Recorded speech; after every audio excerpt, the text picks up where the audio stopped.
or growth all around you.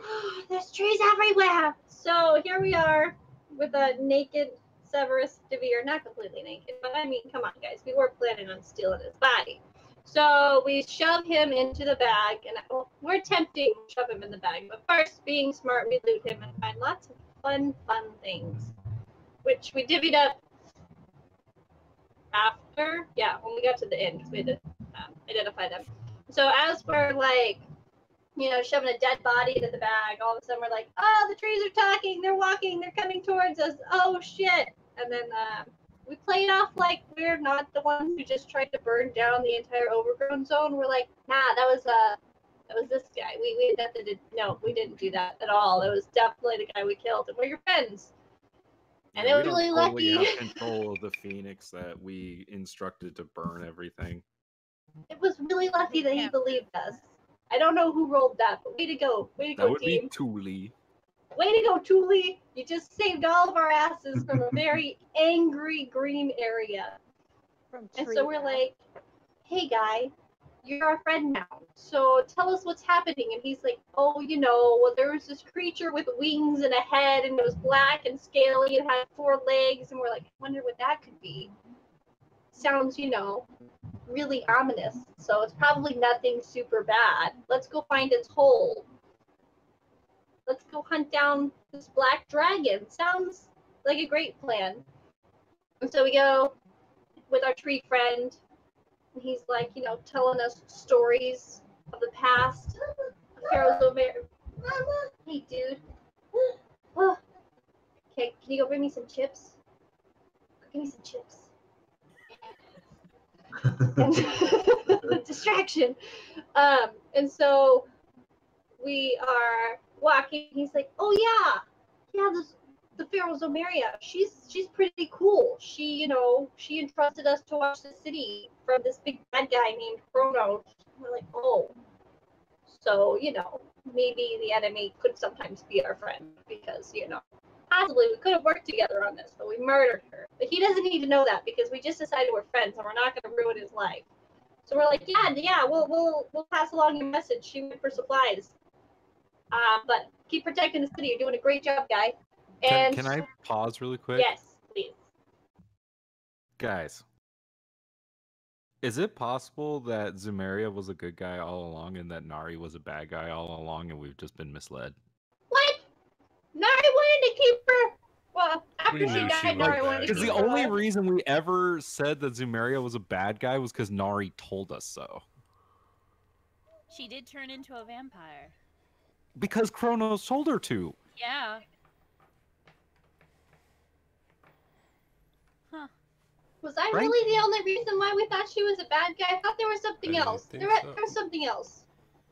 Wasn't she the one that made the deal? She was the one that made the deal with Chronos. That was a different royal thing. Too many royals. She was essentially the one behind the... Because she was Lady Annabelle. Poisoning of the king. Yeah. I was like, it wasn't just me. There was something else. I know. Because she was Lady Annabelle and she was the one... Yeah. There.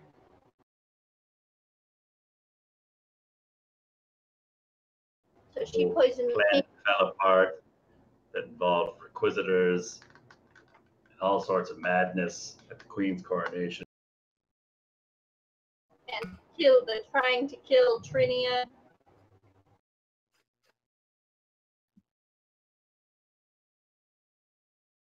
But most likely, very possible. But it was probably just Nari over-exaggerating. But honestly, Nari talked to her after death, and you guys know this, and Nari's like, maybe she wasn't so bad.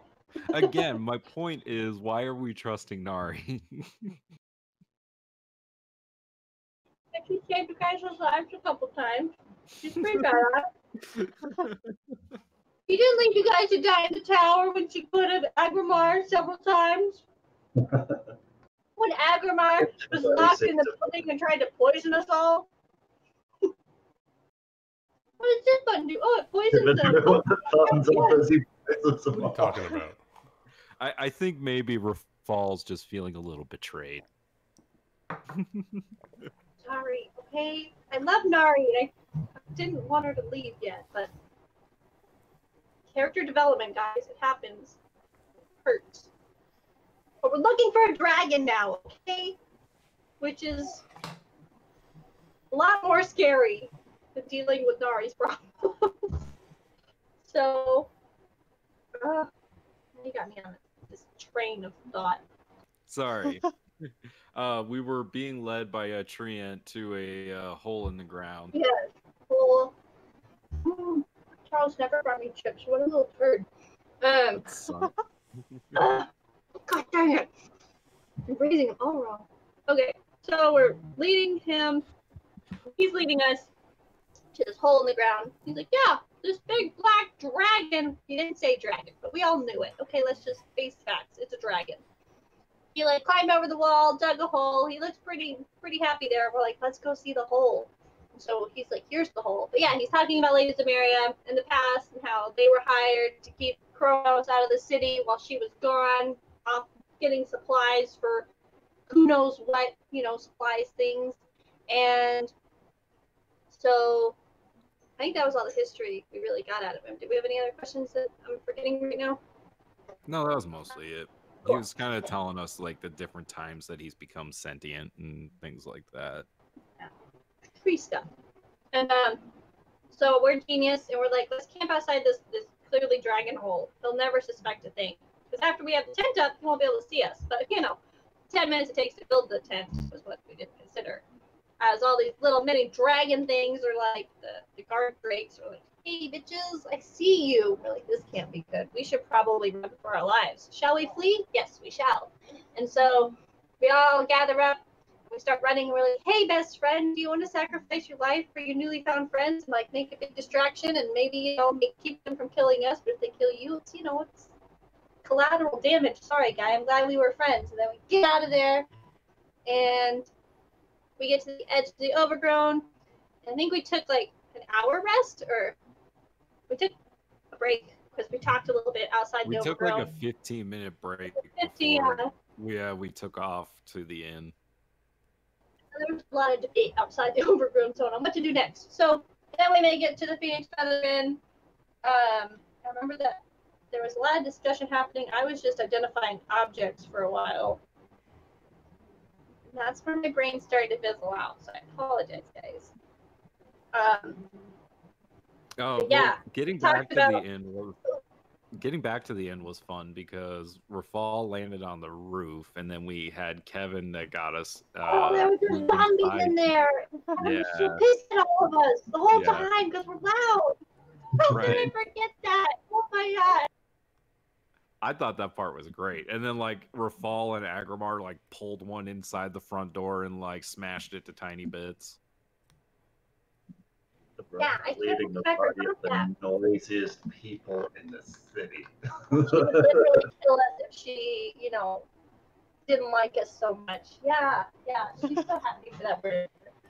And after she bitches us out for every sound we make that's clearly loud, we give up hope on being a good watch. And then we give her wings so she can be this little, oh my god, like, I was thinking about this earlier today. I'm still sad that I gave that item up. I wanted to. I'm so excited because guys, we're gonna be in this little pocket dimension, and she's gonna be like on a mission to go somewhere, and she's gonna see something shiny, and there's not gonna be anyone to stop her, and she's just gonna like stop on the side and be like looting all the stuff, and be like, oh yeah, there's a time limit, and then like zoom off again and be like, sorry. For the record, I never stop her from doing anything. My mere presence makes her feel guilty. I wouldn't say Rafal's for sure an enabler. It's just gonna be great because she's just gonna be able to like do so much more stuff like so easily because she's so sneaky. I'm excited. I'm just so worried about I was having so much fun with the wings, but I'm like, I know that mechanically they're better for Kevin, but I'm just like, meh. But think of the gauntlets you have now. Yeah, better at fighting and stuff like that. But wings, Amanda, flying. I know. It's fun. Rafal literally looked like an angel. He has enough flamboyant stuff. He didn't need the wings to be recognizable. It's true. He already has one cape. Just the billowing cape now. The billowing cape and the flying wings, it was a little much for Paul, okay? Never think such treason. So then we divided all those objects. I hope that Rachel uses them as bat wings instead of like the feathery wings, though. So she's just like, you know, like Mushu, you know, your worst nightmare. Oh, that's actually pretty cool. Fuck yeah. It's an option. I can totally see her being like a little bat person. Right? And anyways, sorry, continue with your recap. And we're inside and we have our little shrubbery. We love our shrubbery. And oh jeez. And that's basically about the time that the wizard came down to help explain her findings about the items, including this, well, ritual in an attempt to speak with the dead that Agrimar was all set and ready to go for. And her bag of corpse storing, revealing every entity, every humanoid-like limb that she's put into the bag has toppled out, and corpses litter the floor. Oh my god, that's right. And you showed me the corpse of Kindor Thok. Oh my god. I've been looking for him for months. Right here. You're welcome. Aren't you so glad Surprisingly well preserved. Like, cause yeah, like somehow, like I think Cookie or somebody told Rafal about, you know, this Strider guy, and so he had found out that Kindor Thok was dead, but like he didn't have the body. Oh my gosh. Now the Striders all might be dead anyways, so now I just have their dead body. I just keep things, okay, guys? Their ancestors are important, so Rafal will give him a proper burial one way or the other. Unable to find the corpse of Severus Devere, she kept speaking his name, and each time that Phelan spoke the name Severus Devere, she felt a pulsing of energy coming from this hearthstone as it almost beat like a living heart, this stone, this jewel of an idol. The main reason why Phelan couldn't be good, because this item was calling her, and she steals people's souls with it. I can't be good.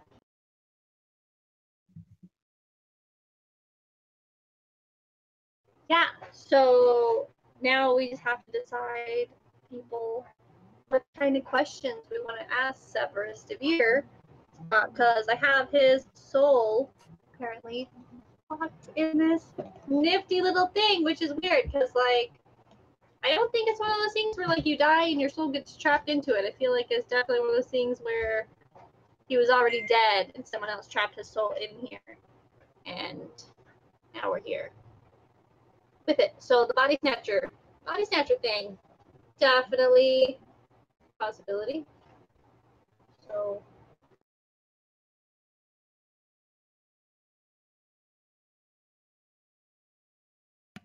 So yeah. So we have questions, but we can wait on that. I mean, it's not like super. We already finished our rest, right? We didn't take. Yeah, we did our long rest because everyone took watch and everything. Good. This is good. Yeah. So.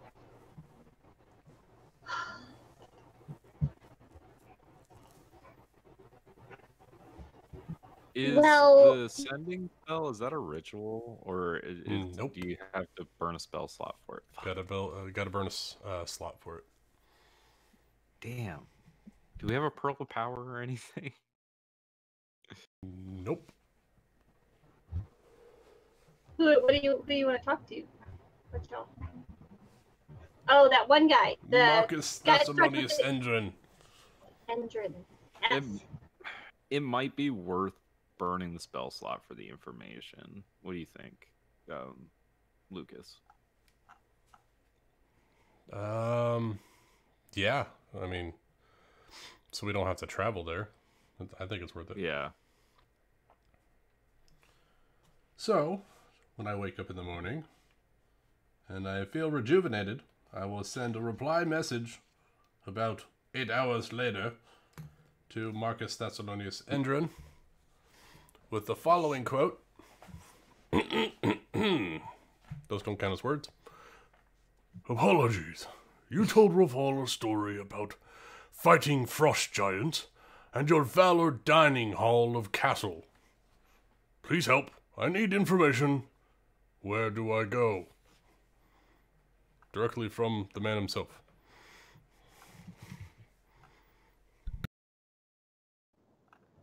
And a moment or two goes by, and you similarly hear like a series of grunts and groans as it seems you might be waking this guy up with this information.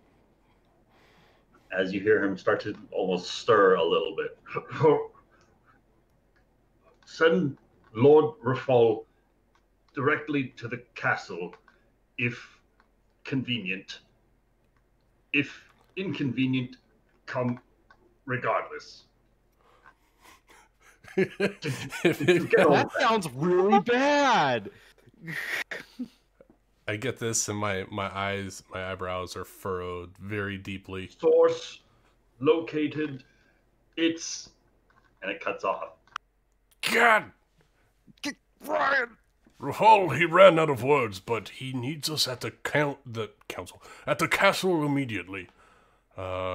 So I suppose we head right there and they'll let us in.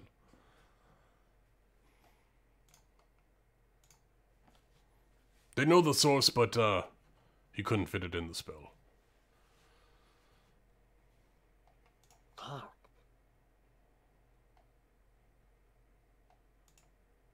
Okay, I'm gonna, Rafal, says, all right, let me think. Let's focus on asking these questions to Severus and see if we can't get any more information before we make any decisions. Hold on. I thought the sending stones worked differently. The Dungeon Master's Guide work a little different. The ones in the DMG are only like a once a day casting the spell. The ones you guys have work kind of like walkie-talkies. Okay, so they don't actually, they're more walkie-talkies than one use of the sending spell, right?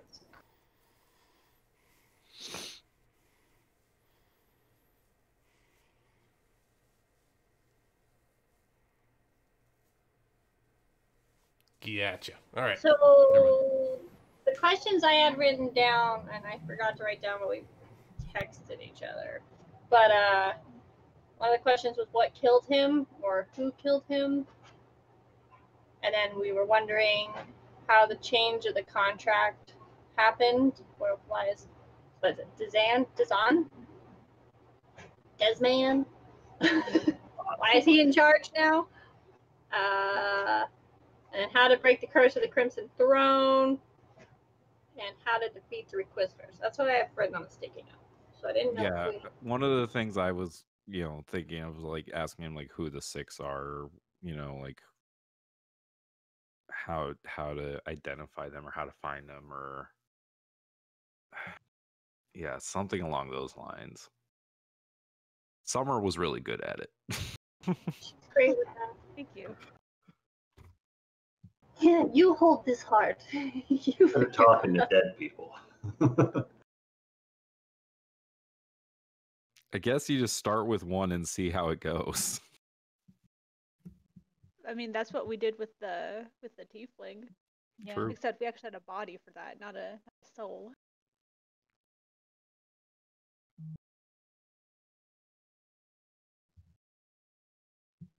So, as you hand over the Heartstone to Thule, and she begins to prepare herself over the next hour to attune to it, what would everyone else like to do? Kind of joking, but that's totally fine. I want it back when you're done with it. Just these questions, and then it's mine again. She's gonna give you a thumbs up. I do. It's okay, I'll Took fight me you. forever It'll to be fine. enter into the freaking Dungeons and Dragons. Kevin's going to scramble up to the roof and keep watch outside on the roof. All right. I'm back. He brought me something which is way better than chips. Oh, it took him an hour. Sorry, continue. All right, so Kevin's going up to the roof as Phelan hands over this gemstone to Thule, as Thule's getting ready and attuning to the gemstone in order to ask the questions to the soul trapped inside of it, in order to make use of some of its charges. Oh, If there's so any Thule sort of has the heart? preparation you guys would like to make. Thule has the heart, yes.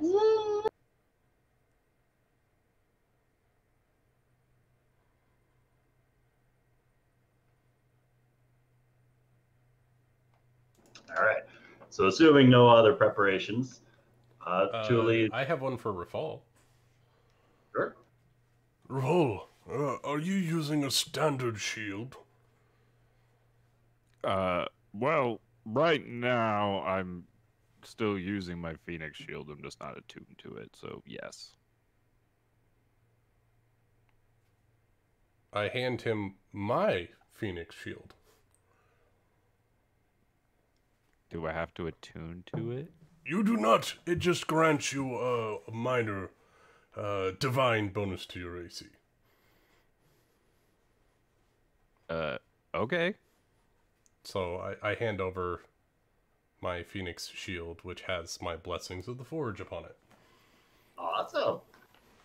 Can I just add it to the already Phoenix shield item in my inventory? Yeah, that's fine. If you're on D&D Beyond, you can just hit Customize and add +1 to AC. It's just +1. Okay. Yeah, it's it'll be until the end of the day.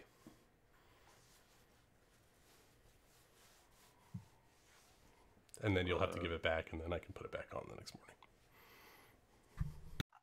Is it something that you can only like put on self or something? No, I can put it on anything that's non-magical. Oh, because my Phoenix shield is technically magical, you can't put it on it. Got it. Yeah, but for all intents and purposes, you don't have to go make a new item. The same fucking thing. Yeah. Got it. Okay. Yeah, so you'll have a +3 instead of a +2. Yeah, well that puts me at 22 base. with my bracers now. In case we couldn't hit you before. Oh, great. He's catching up in AC. I don't like it. Ryan, I need AC items. You just gave your shield away. I know, Ryan because I'm hits used me the all the Saurian time. shield. I can't have 2 shields. Well, you The can Evo have two shield is pretty badass. No, do I'm wheel. joking. I'm doing fine with my AC at the moment.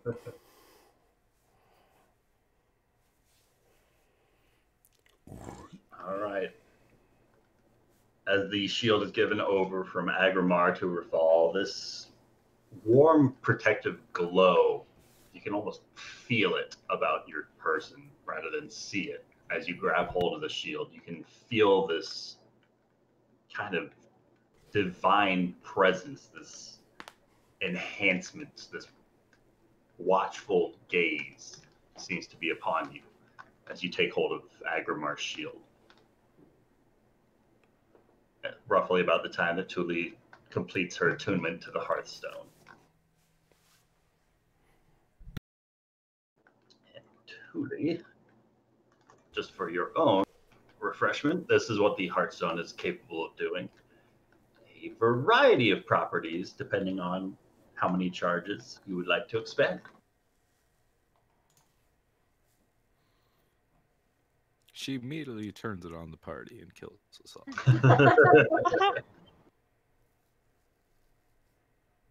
Ooh. Sorry, I was just reading. That's good stuff. That kind of sounded like a, now that you mention it, Nick. No, I was You are Oh, pretty shit, cool. we're all dead. There's a lot to read on. Now that you don't have that Phoenix shield, And she's reading, and we've got a second. Okay. Hey, Rafal. Oh no, you go. Do you have questions? I'm ready. I want this done. Okay, so the Heartstone has 6 charges, correct? Correct. Okay. Each question costs a charge. And then on the 6th one, the soul is released, right? Correct. Yes. That makes me wonder if, like, if we use all 6, will Severus's body come back and he'll be alive, or like, is he dead? Can I roll a religion check on that, Brian? You could roll an intelligence check on that. Intelligence religion? Well, it does say somewhere in there, I don't remember where, but it says a soul that gets trapped in there, they can't be revived after their soul is trapped. Yeah, I sent that to you. Yeah, it can't be revived, but that's the same thing for any soul trapping device. That's not unique to that one. As long as the soul remains trapped, it can't be revived. Oh, but if it's released? If I had a body, I could revive it, but his body's gone. Look at all these other bodies Because I he's have. an angel. Yeah. All right. Straight intelligence is a 12. I have no idea. This is a little bit beyond your realm of expertise with body revivals. I I am an would expert say- in Jules tools. Does that make any difference? Oh, definitely. That's all a right, huge all thing. right, all right. But because of your proficiency with such, you would know this thing is worth a significant fortune. Does it seem like it might be like the heart of a gemstone dragon or something? It's very possible. It's some sort of corrupted face stone held by these demon hags. So there's probably all sorts of magic about it, but it's so hard. definitely evil. Nick knows all about these things, but he keeps his mouth shut. Paul doesn't. Wonderful. Well, I ran a whole big old chunk of campaign based around hags. Ryan can tell you. So This stone is why I picked the night hags specifically. Yeah, I'm not getting any read on this, Phelan. I don't know if you can get a better read on those properties. I mean, you want to know if we could revive the soul after releasing it? I could do a check, possibly, to think. I have studied a lot about the dead and their souls reviving and bodies. Or if we could perhaps, if there's some sort of way to switch bodies with a soul. I would have read the book, but I don't know what check that would be. Roll an intelligence check. Okay. 7. Yeah, You know, there's a lot. There's a There's lot also happening. a lot more books you know that you have yet to get to. That was on my to-read list, not the one I did read. I just remember the title. So yeah, no, Getting distracted by side projects. I mean, you guys did have me in here.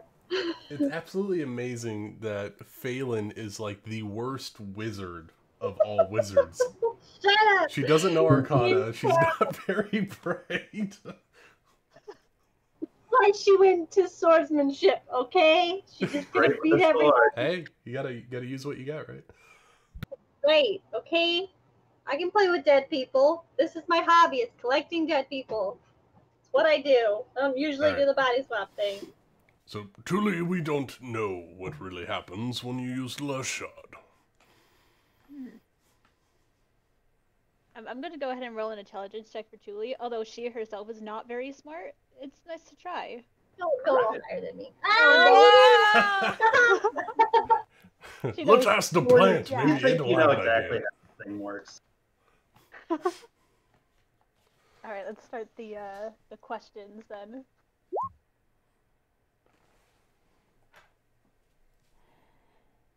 Okay, so hold on. Just flipped away from my notes. So I'll use the query soul to talk to the soul, and I guess we'll start with how did he die?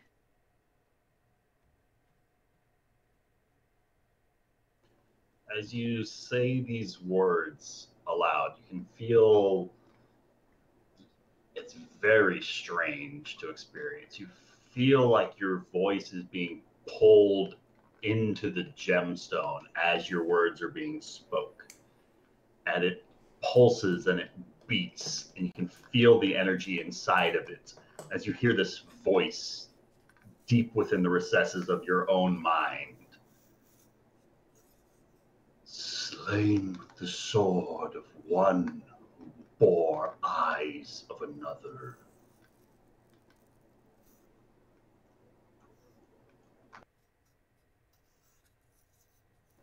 Killed by a man at the break of a dawn.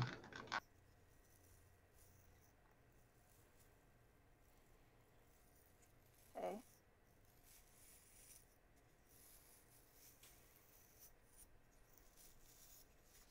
The eyes of another part is very unsettling.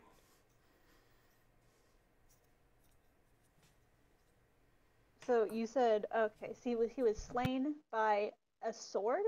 And what was the second part? He was slain with the sword of one who bore eyes of another. Oh.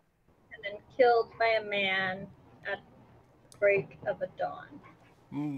Golden Dawn, that's the Golden Lotus people, right? So, I mean, the body snatcher thing makes more sense because a man who bore eyes of another, I mean, that could be your soul inside. Is it different than eyes that you're watching with? Eyes of another, wasn't that, something you're familiar with, right, Tuli? I don't think you guys can hear the, Oh, we can't hear it? I'm sorry. This is all inside of her head. I'm sorry, never mind. I'll shut up. I'm very good at reading thoughts. Read your lips that are not moving. I think I have a spell for that, but I'm not going to use it. Never mind. Okay. All conjecture. So, I guess, ooh. I'm gonna ask him next about Dazan. Alright. Like, oh, I have to be kind of specific about that, though. I just can't ask about him. Well, what you think about Dazan? You like his hair? What did you think? Because I thought he was kind of creepy.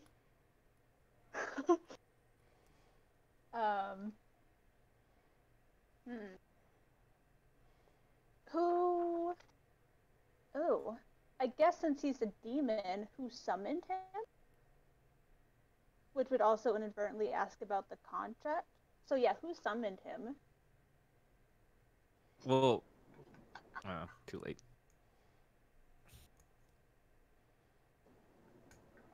Just to clarify, you're asking who summoned Dazan or who summoned Severus? Because we know that the Mithril Queen is the one that made that is the one that did the contract binding. Oh, true.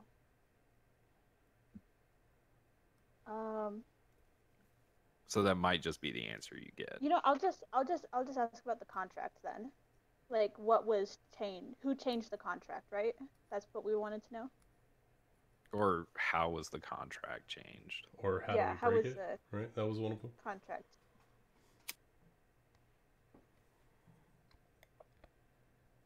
Asking how was the contract changed? Mm-hmm.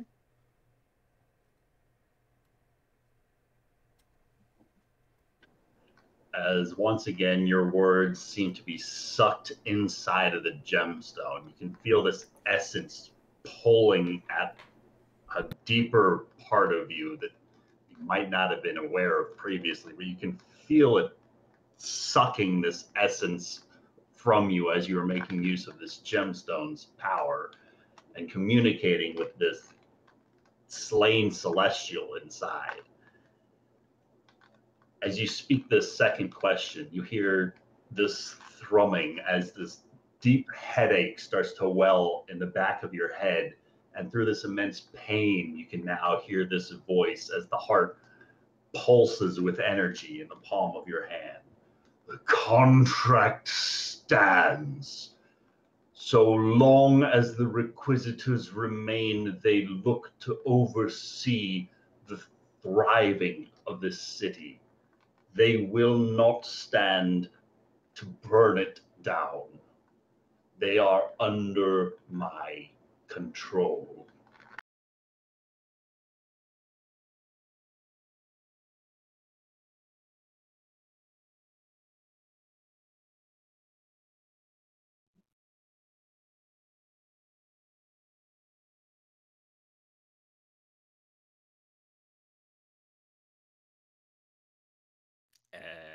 What?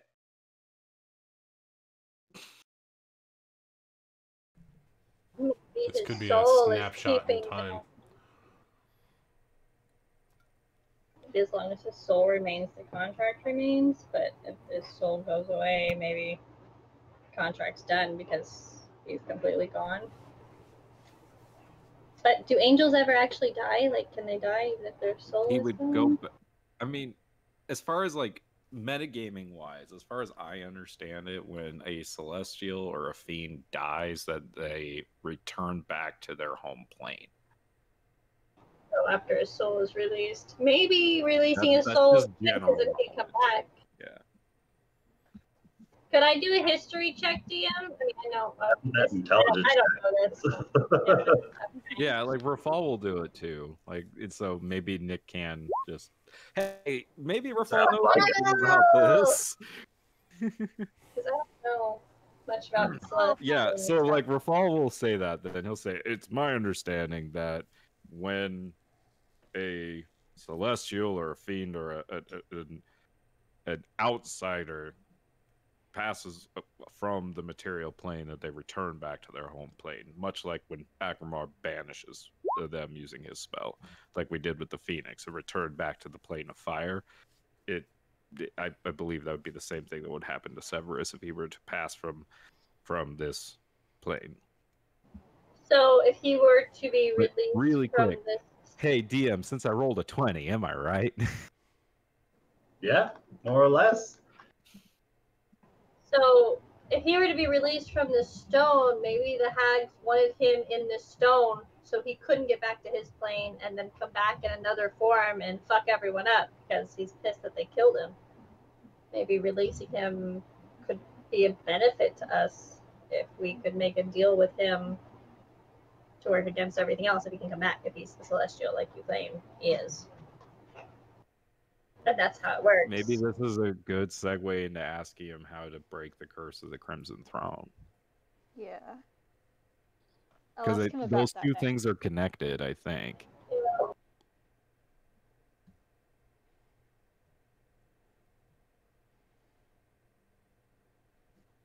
Not that we hear anything, but I feel like that conversation could happen regardless of what he said right there. Because we don't know that he's, said that. The conversation about the celestial rebirthing. Yeah, so that's not, I wasn't trying to metagame there, but I feel like that was okay talking about regardless of his question answered. So, sorry, but I'm not sorry. But I'm also sorry. Alright, so that's 2 down. So I'll ask next, if he knows how to break the curse of the Crimson Throne.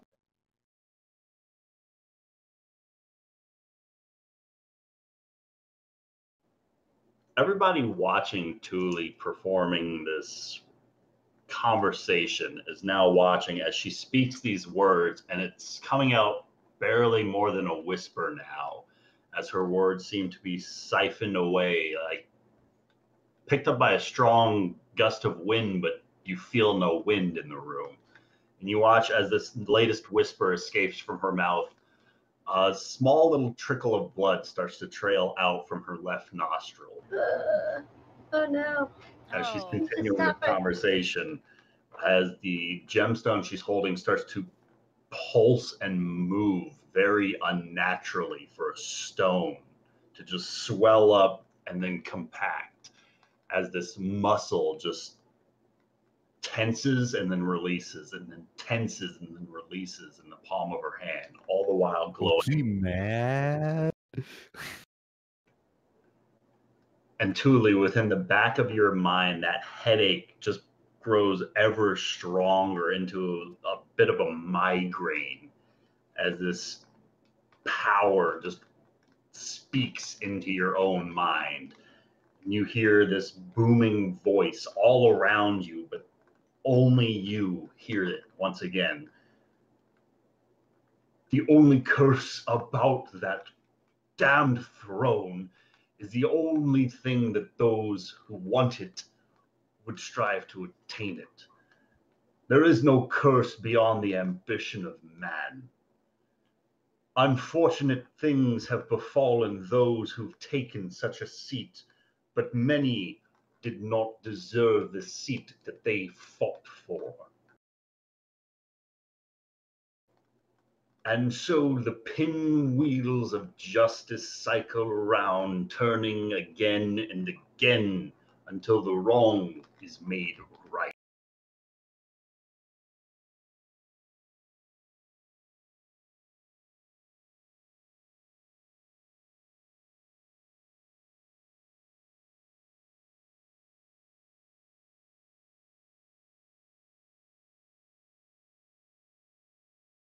Right.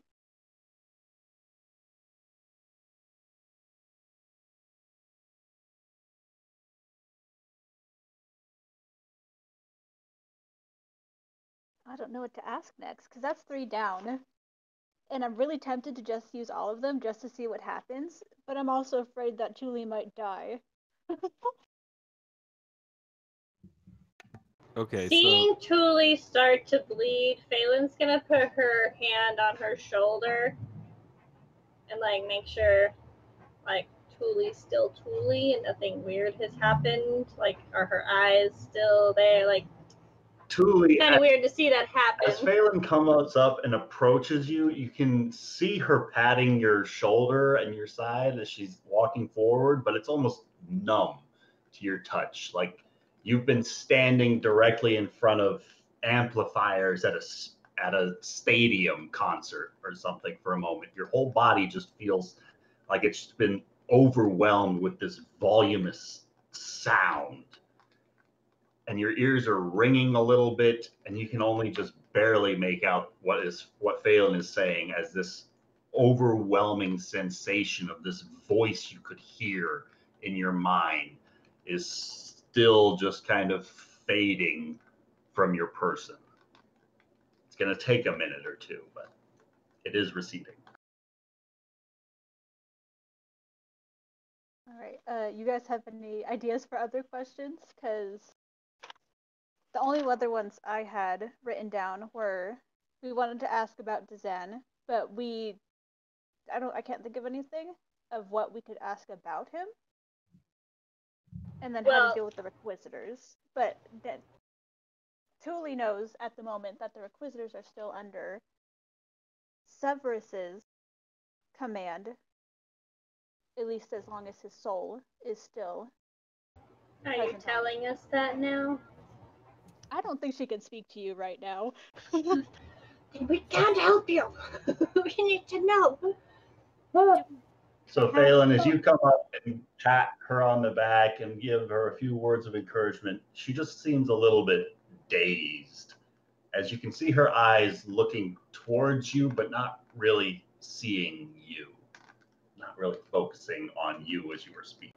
Rafal, will you grab that chair over there? I think she might need to sit down. This may have been a little much. And I'll kind of like, grab her arm and help her sit into the chair so she's not standing anymore. So hopefully she doesn't pass Rafal, out. with your natural 20 on your intelligence check, you would know that the being that she seems to be communicating with isn't just like even a lowly messenger angel or the like. It's a much more powerful entity, the celestial being that Severus DeVere was. Judging by the severity of the blows he was able to conjure in combat, the raw divine power behind each intent blow. His actual voice probably wasn't meant to be heard by mortal beings, and Thule seems to be visibly shaken a little bit at hearing this powerful voice. That's what she seems to be recovering from. I did find something within the the MistHaven channel on Discord. Can I get a? What was his answer to? Oh wait, you haven't told us. I know, that's what I was waiting for. It's like, Yeah, I can't ask her to ask more questions. Rafal's gonna try to get Thule to like focus in on him, and he's gonna tell her to take a break. He's just gonna be trying to like communicate to her that she needs to take a break. I feel like there's a lot to discuss before we decide if we want the rest more questions or where to go from here. Yeah, Thule, take a break. Agrimar, get her some water. Let her take a drink, and I'm gonna wipe the blood away from her nose with a cloth of some sort. I'll go get her some water.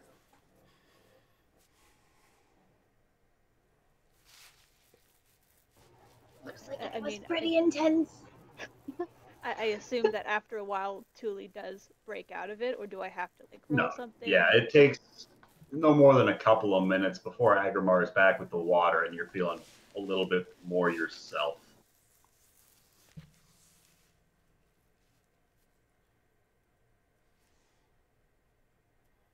She's gonna take a drink of the water, and relay back to them what she has been told thus far. Okay, so for Nick's memory, what was his answer to the first question? Who killed him? Can I get a playback? He was slain by the sword of a man who bore eyes of another, killed at the break of dawn. So he was killed right before we were supposed to meet him. Golden Dawn started happening. He was killed by the sword of one who bore eyes of another. And then killed at the break of dawn. Killed by a man. I don't know if that matters or not. We're looking for man or female, but it might matter. But if it bore eyes of another, it was just a body that killed him. Who knows what the soul was?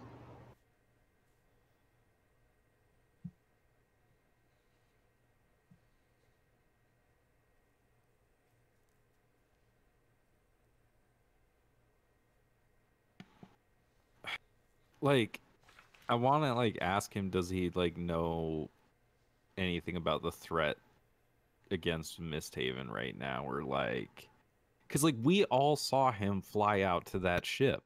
Yeah. So like, was he already? So that means he died that morning. Yep. Died facing the summoner dude. And we still don't know what happened to him. Well, yeah. Right? As soon as he got in contact with the summoner dude, the Inquisitors did their attack and fled once Severus was dead.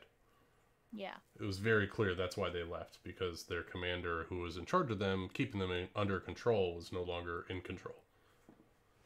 So they all fell back to their fort.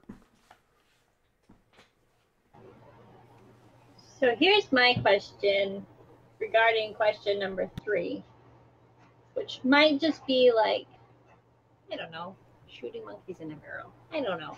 Something. Go shoot monkeys in a barrel. Why are you shooting monkeys? Because I'm a terrible wizard. Couldn't catch anything.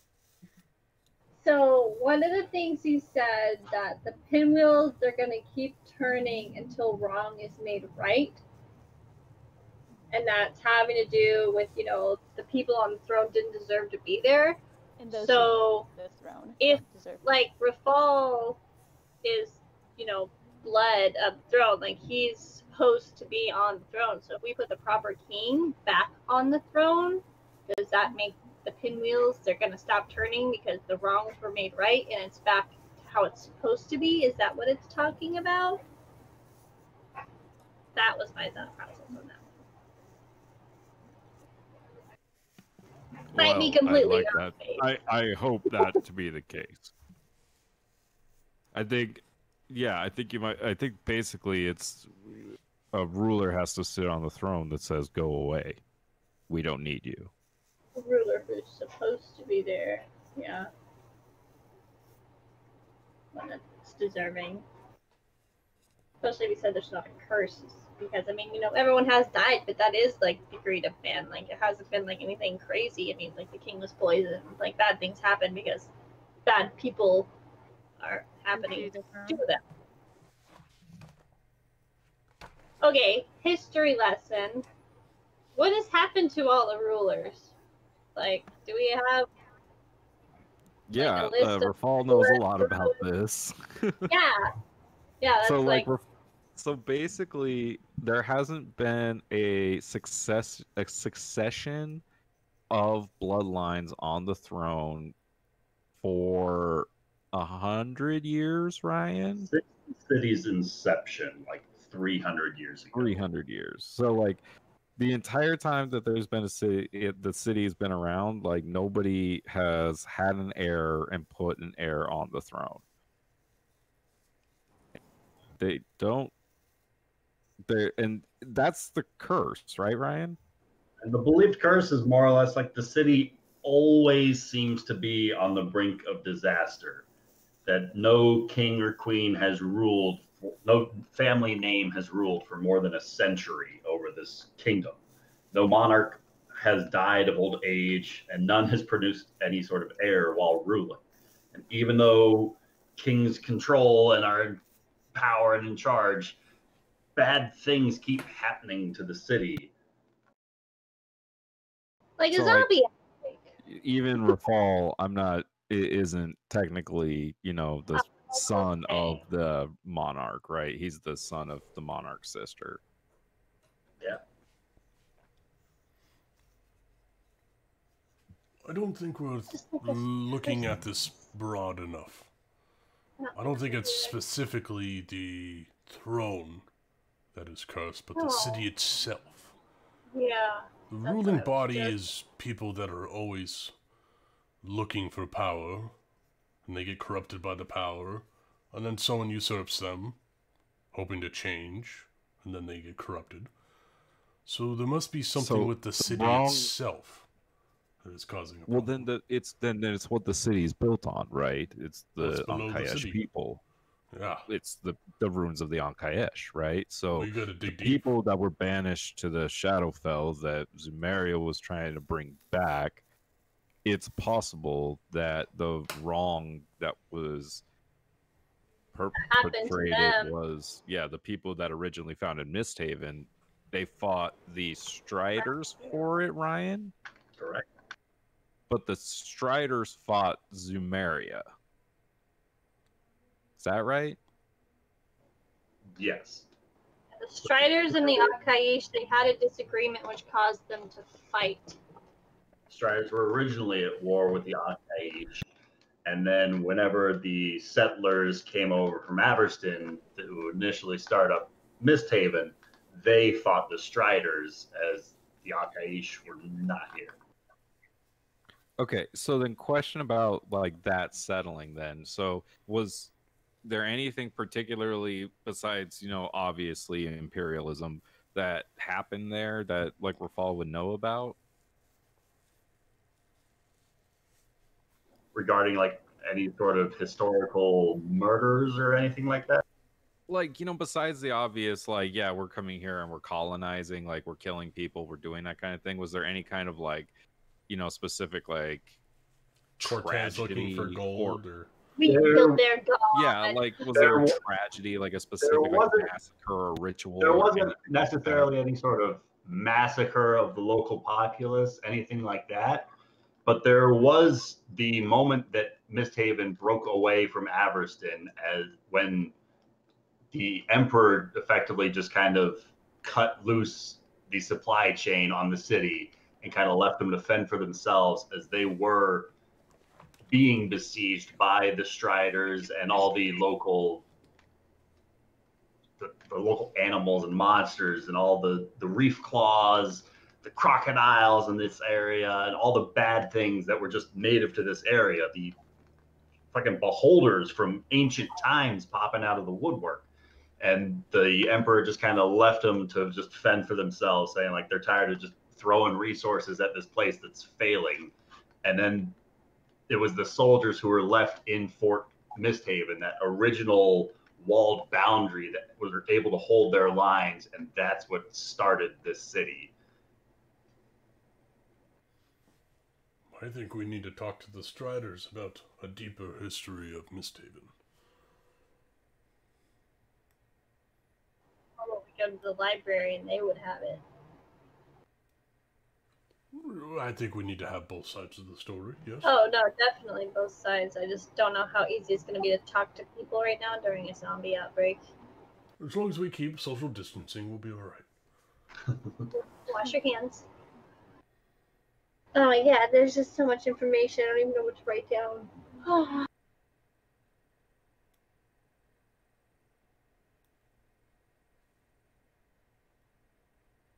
There's just so many things that went wrong with the city. So what's the wrong thing that needs to go right to make the city not be Oh cursed? my gosh. Should we ask him about the queen? He talked to the queen. He knows the queen. He was in the if the queen was in his presence, she couldn't lie to him. Right? Like he would know it, yeah. Will we ask him about the queen? Is the queen something like absolutely corrupt evil witch?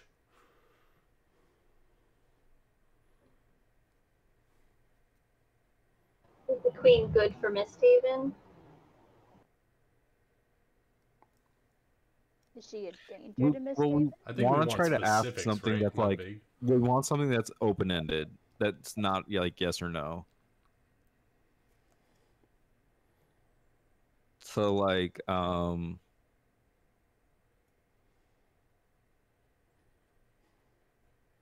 you know what the queen has planned for MistHaven?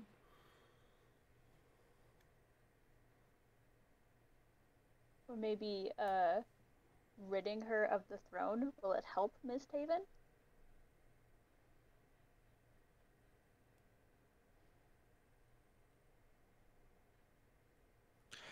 we could ask like what role Queen Iliosa plays in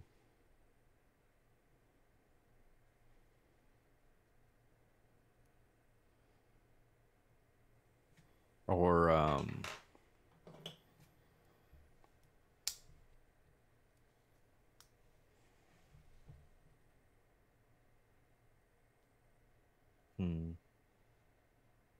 Because Ryan, correct me if I'm wrong, at one point Iliosa like doesn't even meet with him anymore, right? As far as you know, it was after the failed execution of Trinia Sabor that the queen just kind of, and the rest of the public kind of just like shunned them a little bit because they are viewed to have failed a mission very much important to the queen. Maybe we should ask him what happened between him and the queen after the failed execution.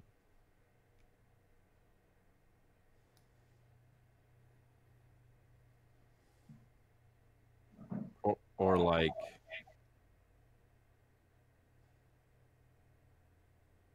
no. It's so hard.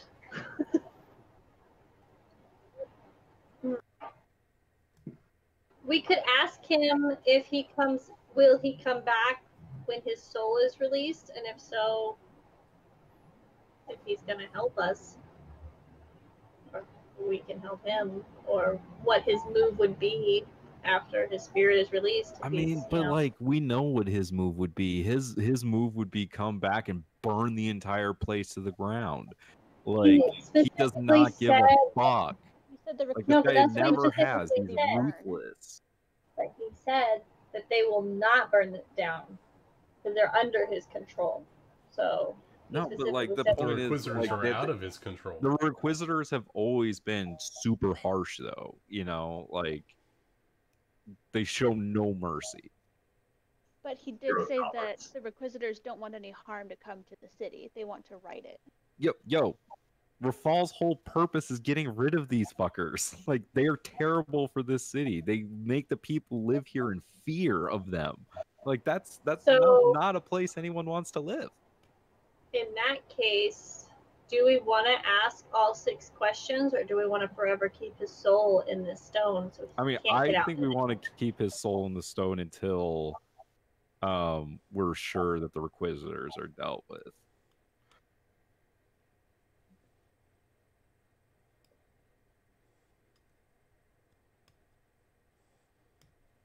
Because, like, at the same time, like, he was also still alive, quote unquote, when we went there last time.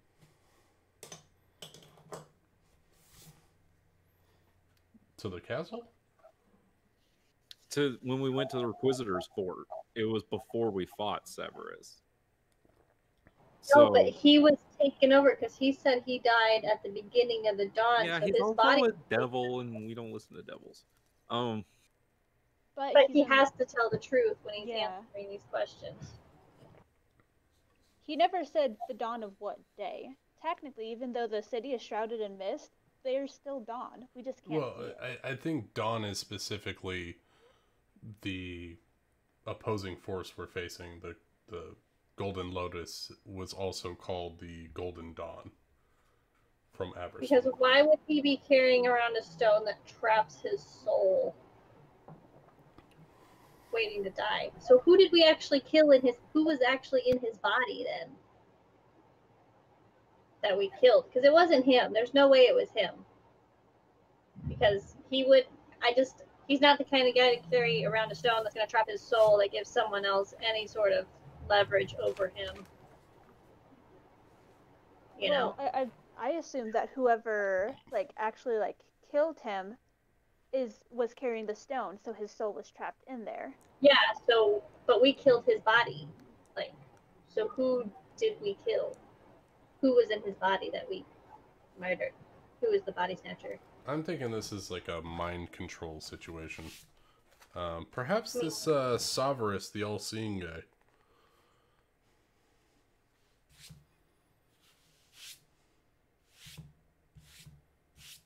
He's from what I understand about Severus, he can't really do that. Because he was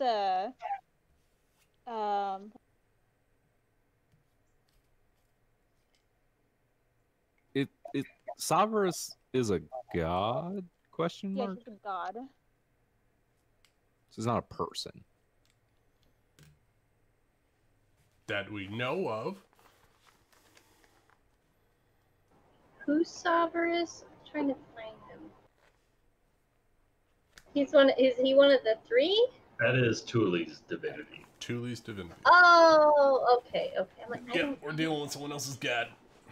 Okay. It's like Ember. No.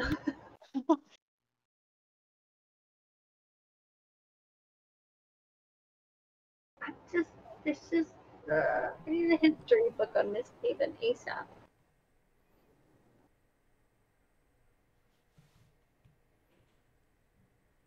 Well, Severus has only been here for 40 years. Because the Requisitors have only been around since the time of the Mithril Queen. Okay. But the city has technically been cursed for the whole time it's been here? Yep. So since Queen Zomaria's time, right? So would that have to do with the deal made with Zomaria and Kronos? But that was, wasn't. So wait, who? What about who was it that created the Titan? Who summoned the Titan originally?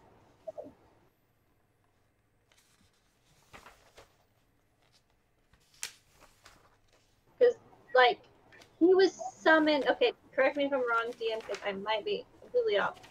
He was summoned, and the reason Zomaria made a deal with Kronos was because there was a huge tidal wave that was it created by the Titan, and so she was trying to save her people in the city, and so she made the deal, give her the power to save the city. There was a Titan that was threatening the Ankh-ish a long-ass time ago, and the Pharaoh Zomaria did beseech Kronos for assistance to help with the tidal wave that was rapidly heading towards their city, and she made a deal with him, but I don't think you guys ever even looked into who could have summoned a Titan. Okay. And do we know if the tidal wave was from the Titan, or was the tidal wave just a freak of nature? It was assumed that it came. Okay, so this could have to do from way back when of whoever summoned the Titan to destroy the lands. They could be working in the woodworks to make sure this land is never, good for people. They could have been working this whole time tirelessly, because we don't know who was here even before the Akai, do we? They've been sacred lands that they, got on, and it's been cursed their entire life, and something summoned the Titan to destroy it, and that didn't work. Now they're just trying other ways. I don't know. That's a really far-fetched one, guys, but I just remembered that there's a Titan. There's a Titan involved.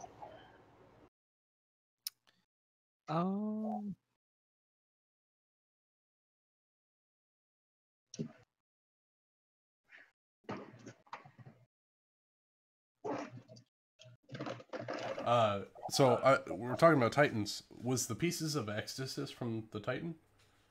It is. The 7 fragments of Ectasis are the 7 pieces of the Titan. Do we know where that was dissected? Yes. Was that here in the city? No.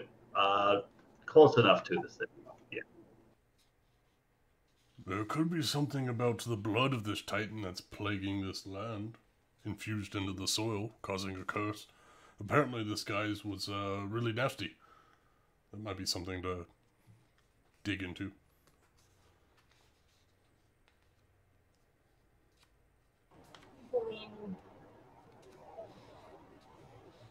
Do we want to just ask him straight up if he knows who the 6 are? I think that would be our best bet, yeah. Like, does he know the 6 members of the Golden Eye? If he knows them, then I might be able to track them. Huh? If he knows them, I might be able to track them. Because, like... Yeah, what are they being labeled as? One that absorbs all magic, the Summoner, the Evoker, Necromancer, Diviner, and Transmuter. Glowing eyes. Yeah, they all have glowing rune. eyes. They all have They have the rune that says Dawn on their forehead. So we know Severus DeVere is not one of them. He's dead. But he was one of them. And he was But he had one of them? So when we were fighting him, he had the rune. Right. And the Rakshasa had the rune as well. And the tiefling. Right. So far we've seen the Rakshasa, Severus, the tiefling, and then the elf with the glowing eyes. The beautiful woman, and then the chanter. And well, Preston, Nari saw the chanter is the elf with glowing eyes. Okay. Preston didn't have a rune, right? Oh, hey, you put them all right there. He didn't. Dope. Yeah. And then Nari told you guys of the one she saw. Right, and then we're assuming the dragon is one of these things. We're assuming the dragon is one? Right, Okay. because we're assuming he's the necromancer, I would imagine. Do black dragons have the ability to do that, though? Yeah. Oh. That's going in the notebook.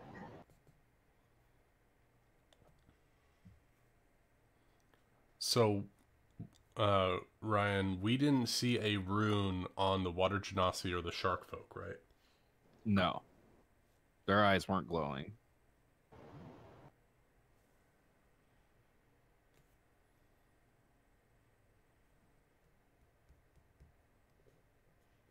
And we killed the tiefling, right? We did, yeah. Yeah, that's where we got the wings from. Searched the tiefling. We got the wings from her. Yeah. And she didn't have any sort of rune, or a gem. This gem thing that holds her soul, right? That's not No, it's just I think the gemstone was to capture a very powerful being from dispersing back to their home plane. Is I think what they had to do for Severus. has to be body snatchers. But just so confused right now, guys.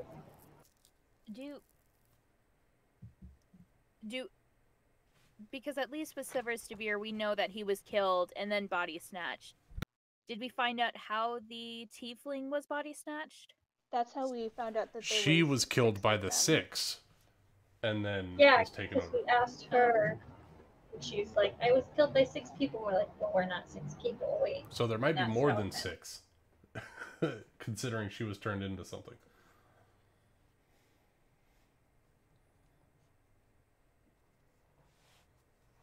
How many schools of magic are there? 13? There's 6.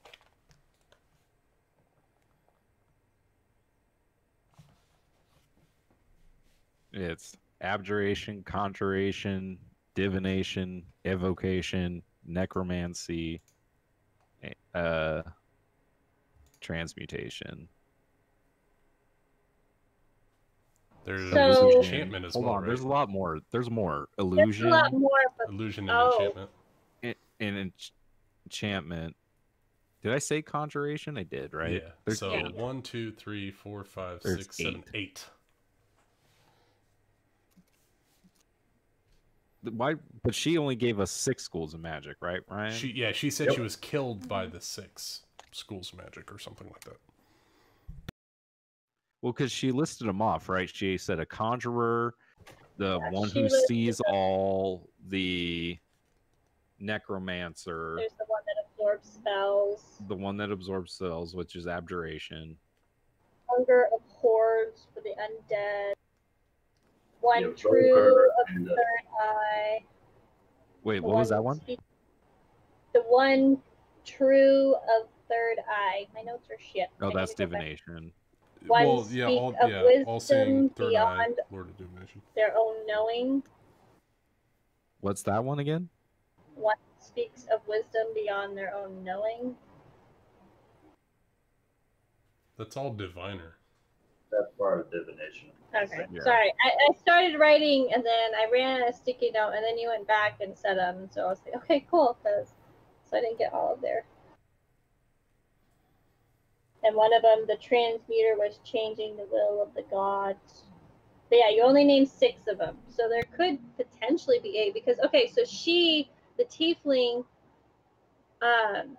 we asked her what the next plan, like the next step was for MistHaven or whatever. And she said that they meant no harm, that they were only acolytes, and they sought to help the foreigners when they came.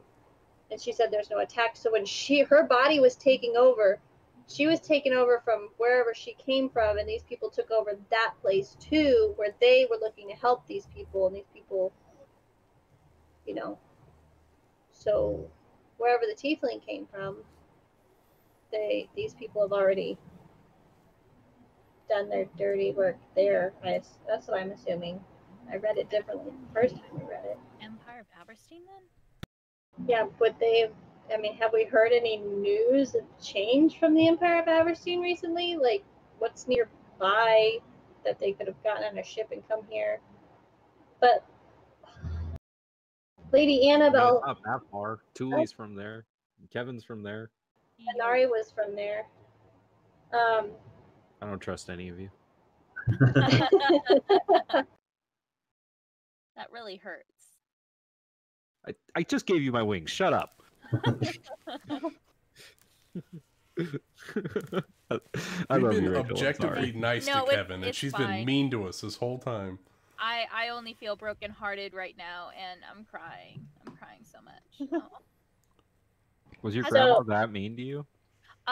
No, very sweet. I say sorry a lot, so she bought a spray bottle, and Ah, I love it. I said sorry, and she finally managed to find it. Did so, she really do that? Yeah, she did. Grandma's my hero. That's great. Ever since June, I just started saying sorry a lot more. So sorry. Stop. Yeah. We're just gonna There make a we go. noise. We combat it. Every time she says sorry, we say Oh. the D word.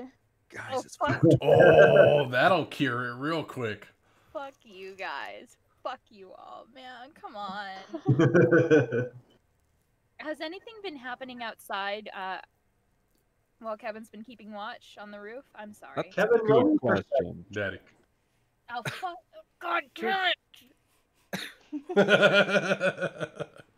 God, I hate Got Nick with that one. No, it's No, 420, man. I'm pretty sure blazing he's it. blazing it. Oh, I'm so happy you heard that, Summer. Aw. Kevin, as you're outside looking around, things are still getting a little bit weird as you're kind of unsure what time it is, as it's still as black as midnight. No stars visible above, that thick fog ever present around the city. And it's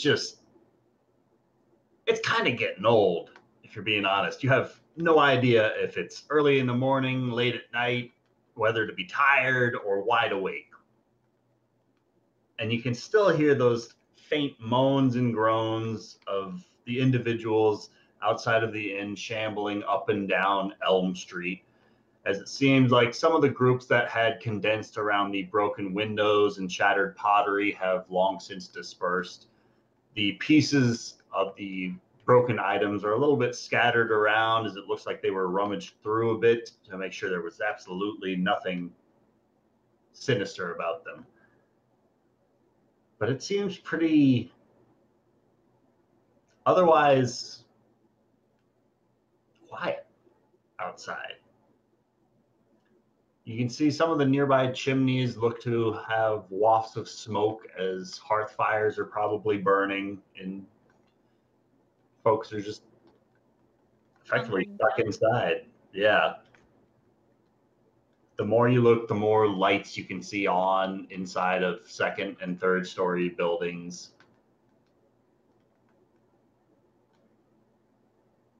But it's pretty quiet outside. Great. So I know the houses that don't have lights on are up for the picking. That's good.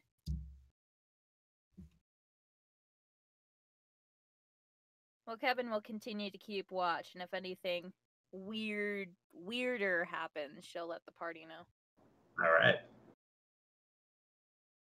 So back inside. Okay. Sorry, I'm like rereading these sticky notes and like not having epiphanies. But I'm like, why don't I remember this? So they were these 6 people, possibly 8, possibly 300. They were known as the acolytes of the third eye, the Lord of Divination. He sees all truths. Is that something I would be familiar with? Possibly religion? The tiefling was an acolyte. Oh, the tiefling. Mm-hmm. And they Whoever were she was attacked with. by these 6.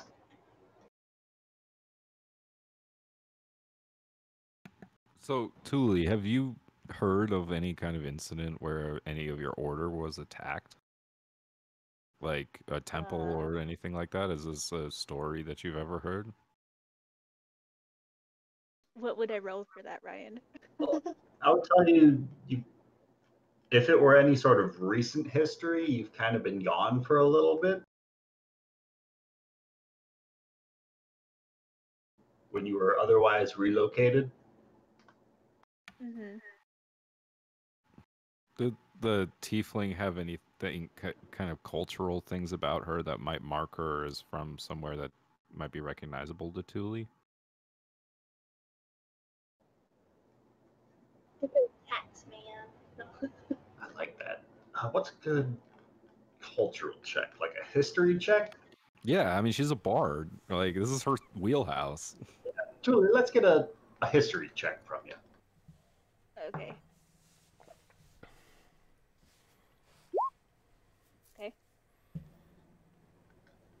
The sort of imagery you see on the tiefling, some of the decorative pieces that were affixed to her horns and some of the light carvings and symbols etched into them, as well as the sort of tattoos that she lightly, almost kind of adornished her features with, are somewhat familiar to you, as you've heard of varying sects of worshippers of Savras. It's not really a widespread religion, as those who practice it tend to typically keep more quiet about it. They're not ones to be boasting their beliefs out in the streets so often. But the sort of markings you find on this tiefling aren't of any sort of sex that you've interacted with on any sort of market exchanges or large scale meetups. You haven't seen any sort of demarcations like this one's.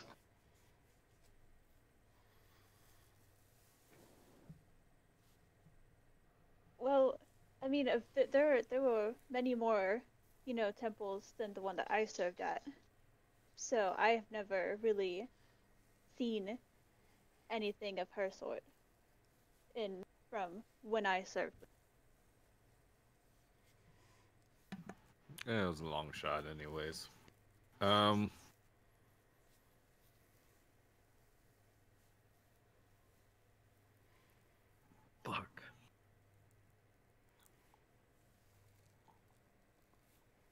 Straw poll. All right. we have some options here. So we have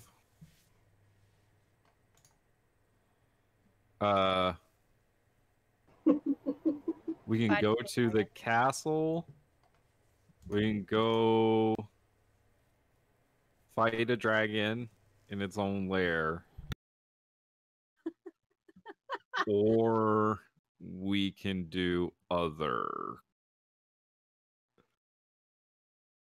What would other be? Or just... If you have a better suggestion than those two things. Go rob the neighbors. Yeah. I just... Endron seemed really... That was a adamant. Strange message to get from a man that is that composed. Is it possible before we go to each of these that we try to stock up on health potions and stuff, or would that be under 10,000%? My guess is that none of the shops are open. If we're gonna go to the castle, the problem is I don't think we can just walk up the front steps. I think we Why have would he to have go us to go to the the castle if we can't? If he Didn't would he invite us know the there. secret entrance into the castle if he wants us to just go to the castle? Do the people inside the castle know what's going outside? I don't know. Maybe we need to ask him. Like, we can send another sending spell and say, how do we get in? If there's a giant block of ice surrounding the castle, how do we get in? And see what his fucking response is. God, I'm so frustrated right now. All right, I'm gonna cast sending and talk to. My brain hurts. There's so many different overlaying things right now. I love it. Things happen. All right, I live for this kind of political shit. Message to Endron. Message received. Castle seems to be blocked in some form of ice barricade. How should we enter the castle? You can reply to this message. Tell Lord Rafal to make his way to the base of the stairs and announce my name. The guards will let you up through the gates, make your way up the stairs, and we will see to it you can make your way through the ice and into the castle. Well, hey. That's good. I relay that to Rafal. Okay, there we go. He simply says, speak his name and enter once we get to the grand staircase. The gods will let us through the barricade. Doesn't this feel like another trap to anyone else? I'm fully prepared for a trap, Rafal. To run into traps, so... You're right. Fully All right. prepared. Kevin. Oh yeah, I'm back from the roof, y'all. What's up? Peeks in through the window. I want to try something. Rafal pulls out one of the cards for our centaur friend and hands it to Kevin and says, I don't know if this is going to work in this kind of environment, but here, all you got to do is tear it and he'll show up. Does anybody need to buy anything? Do we have? I mean, What are we hoping to get from him? I was health potions mostly. My stock is really, really low, but Do you just want to raid the gold market? yeah, I think we should just raid the gold market. I mean, this card is way too important to be wasted on just buying some health potions. I think what we should do, and I think we should go by the gold market. All right, hear me out. Let's keep our minds open to this. We get some health potions there, and we make our way. Whatever happens in the gold market stays in the gold market. Kevin, don't you still owe the Emerald Conclave health potions? No.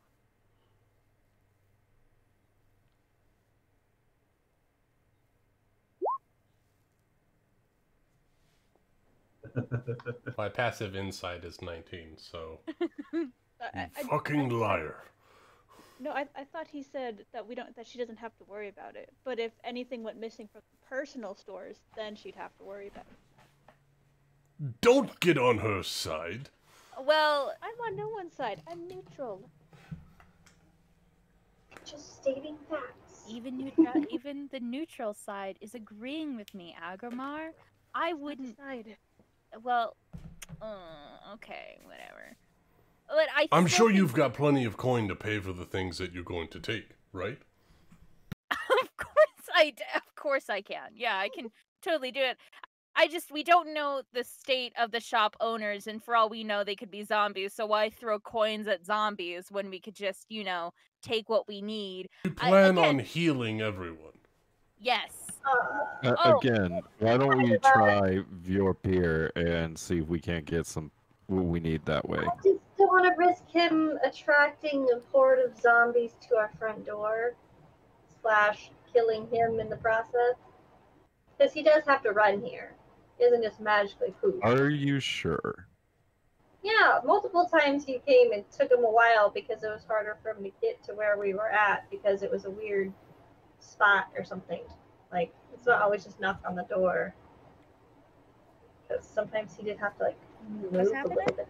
I don't know. There's been times where it's taken him a delay, and I assume it's because he has to try and... I don't know. I think the I just last don't want to kill riot him. really screwed him over when he came Well, through. who do we have to kill? We're not killing anyone.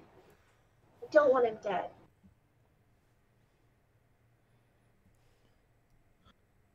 Okay, I I'm think- sorry, my computer I think froze. that if we're gonna go outside of these walls, that we shouldn't dilly-dally, and we should make straight for the castle.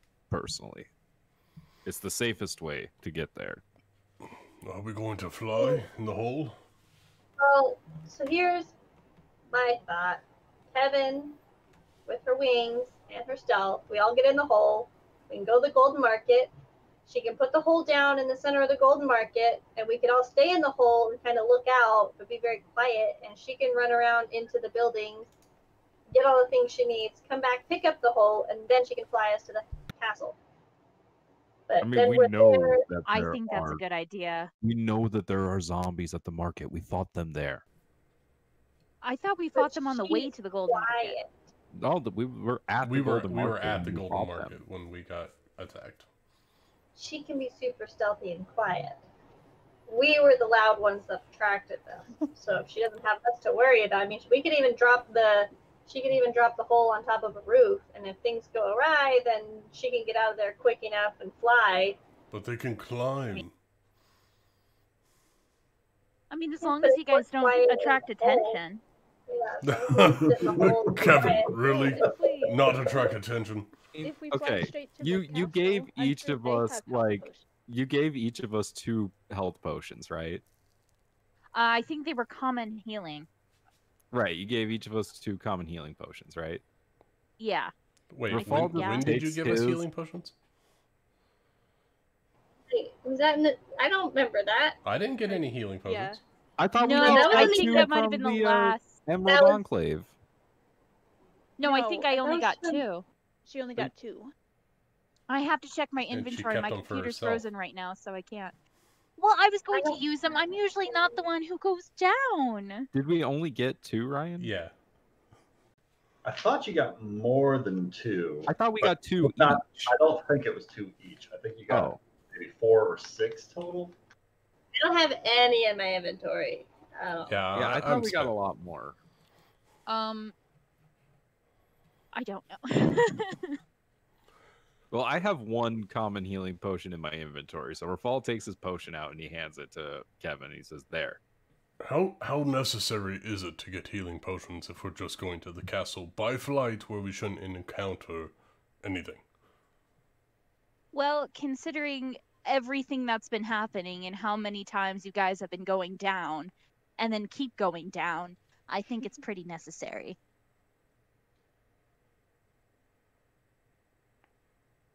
I really... Or do you just want to steal things, Kevin? What? Hands getting You over. heard me. No, Do you just want to steal things, Kevin? Is that why you want to go to the gold market? I mean, it's a sport, but you know, it's necessary. We're saving MistHaven. I agree with saving MistHaven, but we should not deplete ourselves unnecessarily if we can just go to the castle. And I'm sure they have plenty of healing potions at the castle if we need them. I'm just worried that, like Rafal said earlier, this could be a trap and we have a fight on our hands. I'm just I'm looking out, here. you know? I'll help.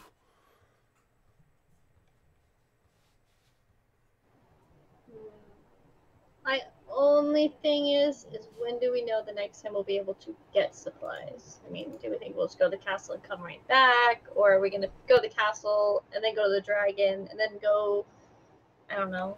I mean, like, how long are we going to pick around the gold market looking for potions? Do you know exactly which stall sells them? Do you know where they're we can located? obviously give Like, her a time limit. I mean, 10 I'm minutes? just saying, that is just increased risk for running into zombies. And then if we have to fight zombies, then go to the castle, we're going to be depleted. Kevin can swoop up our thing and fly away, and they won't Yeah. ever be able to catch her. Like, Like- as long as we all stay in the hole, whether we attract attention or not, she can scoop us up, and she can have ascending stone. So if we get trouble, be like, "Hey, Kevin, come get us now," and she'll come get us, scoop us up, and fly away. And she'll put us on a roof or something, so it's like less likely they're gonna come on the roof to find us. You know, they'll kind of look around for a while first. If we are super loud, you know. I don't know. You're the boss, Rafal. You're the boss. I'm not. I'm just. I worry about dying. Okay, I play with dead people. I don't like to be the dead person. It's just a weird spot to be in. I'm scared of going to the castle, getting overtaken by who knows what. I mean, you even said it yourself, that guy seemed to be pretty level-headed, and him, you know, calling to us for help. I mean, obviously we're great people to help, but it's just, this whole world is just all messed up right now. We don't know what to think. So I mean, I have a theory. It sounds something along the lines of Endrin's at the castle, knows what's going on, and no one believes him. why would you think he knows what's going on? Well, because I'm imagining that we're not the only ones sending him messages with updates about what's going on in the city. Oh, gotcha. So they don't even think there's like a zombie outbreak plague thing. I mean, for what Agrimar said, my mother didn't seem too worried. And She was rather frustrated, but not worried. But I do worry for her. I mean, what if the devils are inside the castle? I mean, we might not know. 7 healing, common potions of healing. You have 7 healing potions? Yeah, I used 2, yeah. Well, that's like... You never get hurt. Why do you have 7 healing potions? Because she's our field medic. All right, so we're fine then. We're fine. Let's go straight to the castle. Yeah, That's All right. 7. Tuli, yeah. how are you feeling? Are you feeling a little better? And yeah, I'm gonna need that rock back, Tuli. I know you want to ask me questions, but since we're leaving, I'd like to make sure it's in my possession.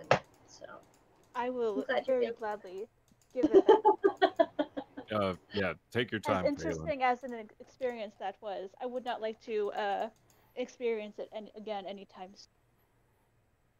Yeah, you did. You seem a little shaken and bloody. And did you get enough water? That I mean, I didn't think it would have that effect. I didn't. I've never. I mean, it's weird. It's definitely. I'm happy you're okay. I'm glad we only asked 3 questions. I'd see what would happen with more. Yeah, Phelan, you need to be careful with that thing. You have the soul of a very powerful angel trapped in it, and I'm imagining he's not too happy about that. Thule, as you hand over the stone to Phelan, you feel like this immense coat has just fallen off of your shoulders. Your body just seems a bit more at ease, no longer tensed up when you didn't realize you were tensing so hard. Phelan, as she hands over the stone, it doesn't feel as warm as it used to. It's a little bit of a chill to the touch of it now.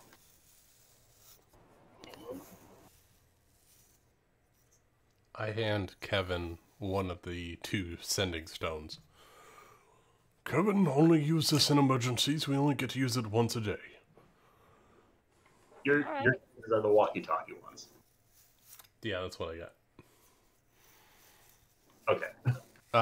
Oh, that's a very good question, Ryan. Will they work in cross dimensions? One way to find out. I thought we used them before. Yeah. I don't think we specifically used them, but... Because that was our plan, was to have one in the hole and one out of the hole. I don't know Yeah, if they I think work. we did that. I think we did that when we did the Trinia heist. We didn't have the second stone, right? No, we didn't have the second stone then. You just kept the mouth of the portable hole open. Yeah, no, we just had it open to talk. So that's right. I don't know. That was so long ago. I can break the hole and open it and speak out. But you can use the sending stones as many times as you want. Oh, it's not a once per long rest? So it is like a walkie-talkie. It's like a walkie-talkie. All right. So, Kevin, you attune to that. Agrimar, you attune to the other side. Or do you have it? Does it require attunement? Non-attunement. Straight up, Sweet. just fill it with batteries and we're good to go. Phelan, are you attuning to that thing again? Yeah, I mean, I may as well, in case I absolutely have to use some sort of crazy thing on. Okay. I also have items in case somebody needs to attune to. I have a lot of magic items that I can't use at the moment. Okay, so let's make sure everyone's attunement slots are fully filled, and then we're gonna make our way to this box. All right, who's empty at the moment for attunement slots, or has an empty slot? I think I am. Where would I find my attunement slots in D&D Beyond? Found it. Under equipment, yeah. At the bottom of the equipment sheet. You definitely should be attuned to the wings. Yeah. What were the wings called again? They're called wings of flying, I think, right, Ryan? Yeah. Yeah, I just have one more attunement slot left open.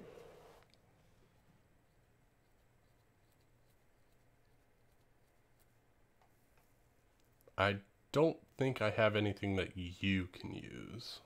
Does the Ring of Free Action require attunement? I believe it does. I have Ring of Free Action? You do. So that magic can neither reduce your speed nor cause you to be paralyzed or restrained. Oh, yes, I do. Never mind. My attunement slots are all... How about Thule? How are you sitting on attunements? I am only attuned to the Cambion. So one item? So one item. Can you use martial weapons? Let me look. I think Kevin's also got Preston's Cloak of Protection. Yeah. Yes. I don't know if you're still wearing that or not, but that was another attunement one. Can Kevin kind of muddy up that cloak a bit more while we're preparing? Because I don't want to enter into the castle and all of a sudden there's the Golden Lotus thing, and that's just an awkward convo. Well, you can take it off for the time being while you're not attuned to it. Yeah. Well,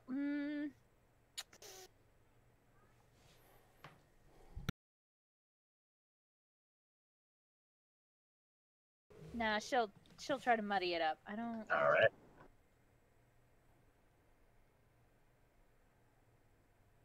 So, what I have that I'm not using is the Shield of Missile Attraction, Dancing Longsword, and currently the Staff of Charming.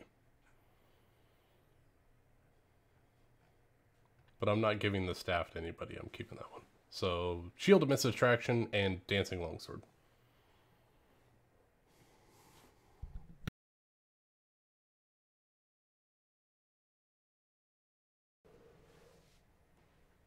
If you can't use martial weapons, then I'll just hold on to what I got.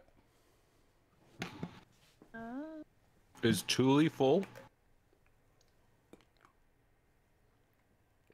No, she can use. Would you be able to make use of your bonus action per turn? Make use of what? Of your bonus action. The Dancing Longsword, you get 4 strikes for a bonus action from a longsword. Ooh. But since you're a bard and you got bardic inspiration, Or inspiring. yeah, so attacking or inspiring really, or healing word. So that's up to you if you want to use that or not.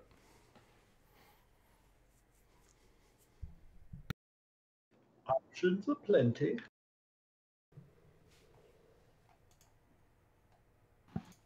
Yeah, and then I gave Kevin my Wings of Flying and the Ring of Free action. Did you attune to both of those? Yep. Water Walking Ring is a non-attunement, right? That's non-attunement. Right.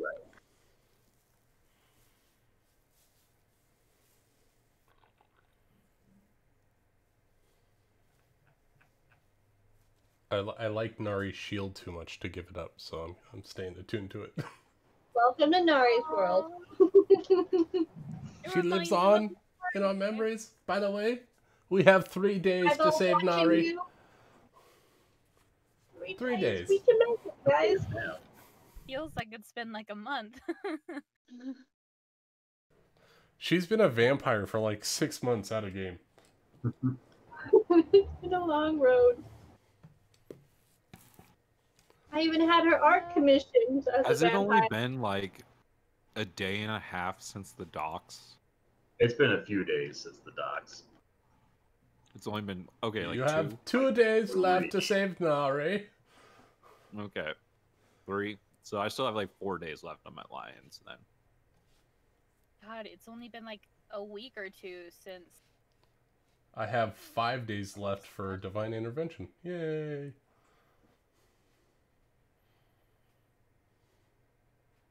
Alright, so Thule, do you want the Dancing Longsword or no? I'll just stick with what she has. Okay. Dancing Alright, longsword better than the. No, I'm gonna keep the flame tongue because. Well, we're not. Yeah, because when the zombie people become plants, I can kill them with fire. Yeah, never mind. Yeah, it just gives you a use of your bonus action 4 times, and then it returns to your hand, and then you can send it back out for another 4 bonus action attacks. And I can't use it because I'm full up on attunements at the moment. I mean, if anyone's got anything for fire, I'll gladly take it. It's not like fire is my whole thing, you know? Like a fire extinguisher. Agarmar has that. It's called Banishment. I am ready to go. Straight to the castle. That's my vote. Yeah, totally. Straight to the castle. Let's do it. Yeah, I'm just gonna have her keep what she has right now. Because I'm sure it'll happen if she does have the sword, that she'll need a bonus action, like for healing word, and she's already used the sword and that's not eyes. That's my thought behind it. Good thing about the bonus action is that it only activates on your turn, so if you were planning on healing word, you just wouldn't strike. So that way you can still healing word and then have a free strike later.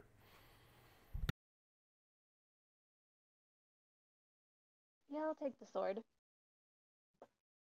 We'll give the Dancing Longsword to Thule.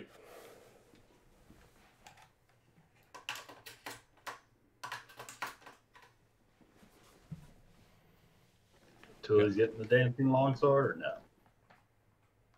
I believe she You is. want it, Tully? Yeah. All right. It just gives you options. You can either inspire, take a strike, or healing word, really. So mechanically, it can be out for, let's say, 6 rounds, but you can call upon it. So let's say 1 round I use it, then the other round I inspire, and then I can use it again. It's not just 4 straight rounds, then it goes back to your hand. Correct. Only when you command it to make a strike. It's got 4 strikes available before it returns to you, and it has to stay within 30 feet of you. Man, I wish. You don't have to be proficient in martial weapons. You just don't get your proficiency bonus when you strike with it. But you're hiding all the time, Kevin, so you don't need it. Thank you.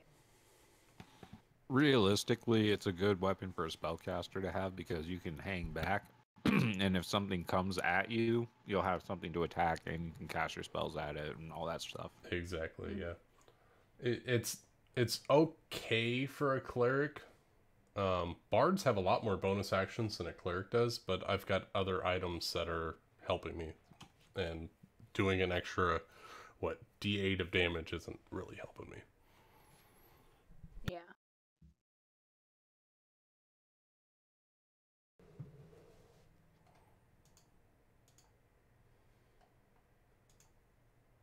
But if I remember correctly, Ryan ruled that it gives advantage, but it doesn't get advantage. So if you need to place it for your rogue, you can throw it behind someone and give your rogue advantage. Oh, that's cool. I also have spiritual weapons, so that's whether I use a spell or the sword, I have that option available. Don't think that the dancing sword would invoke the sneak attack ability of the rogue. Oh, granting advantage? It's not technically an ally. Well, if they have advantage for flanking, didn't you say it gives flanking, but it does not receive flanking? Yeah. So if they have advantage on the strike, then they get sneak attack. I thought you meant for a ranged attack. No, not for a ranged attack. If she's getting in there with the fucking bear paws, then she can get her sneak attack off if she's flanking. Gotcha. Like, say for instance, Tully was down on the ground and Kevin was on the roof. She could throw the sword to flank a monster up on the roof with Kevin and give her flanking.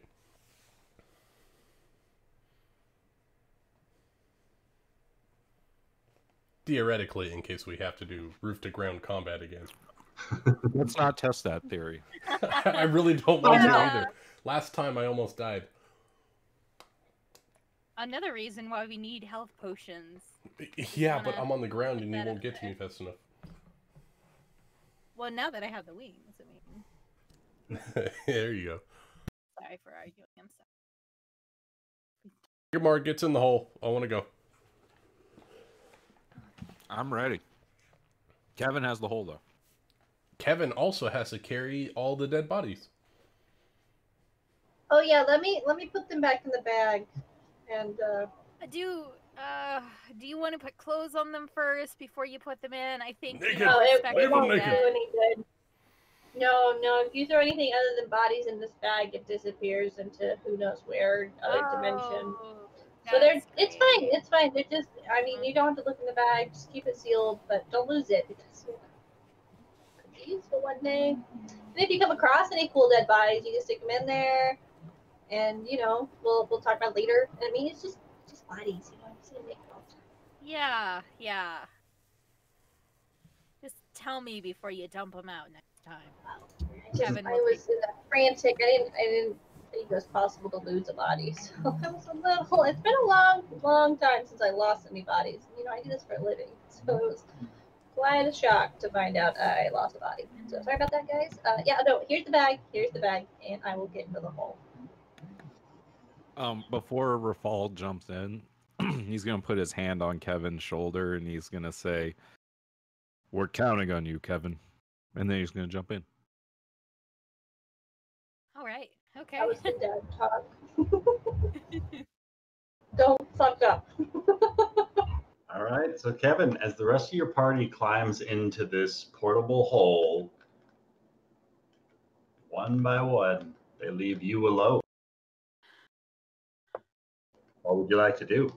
Close up the hole, and instead of going straight to the castle, MistHaven, she's going to kind of fly over the golden market. All right, go ahead. First, if you wouldn't mind describing for us what the wings look like as Kevin activates them for the first time. Oh yeah, fuck yeah. So it's going to be like the whole Mushu thing in Mulan. I'm the worst enemy. So kind of like bat wings. I love it. As these leathery wings emerge from the back of Kevin, as this cape shifts and takes in a new shape, she finds herself fluttering with ease upwards. Go ahead and roll me a stealth check. Stealth, do I need to roll? Probably not, if we're being honest. Mechanically. At least those roof tiles weren't the sturdiest of construction. As you silently leap into the air, how far up would you like to go? As you notice, the fog is still very much present. It's pretty difficult to see the higher up you go, and it's probably within your best interests to keep the floor or at least the rooftops within your visible line of sight. Otherwise, you might risk flying into something. I would say 10 feet higher than the highest chimney that she can see. All right. As you start almost kind of floating your way round towards the golden market, go ahead and roll me a perception check. Just want to see anything shiny, health potions, just...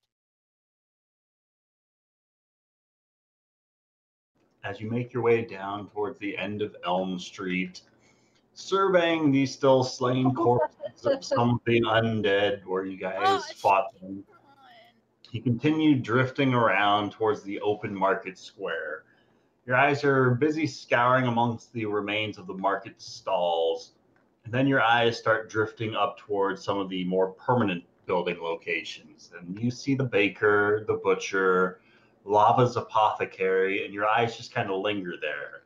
As the glass of the windows of the apothecary are still very much intact, it's dark inside, and you can make out a very colorful looking display of potions and drinks and colorful vials on display within the front windows of this shop.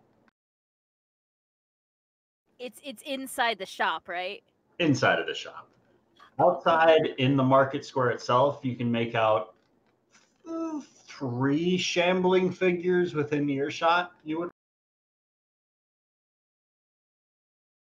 How much time does she have before the portable hole becomes no longer breathable? That's up to you.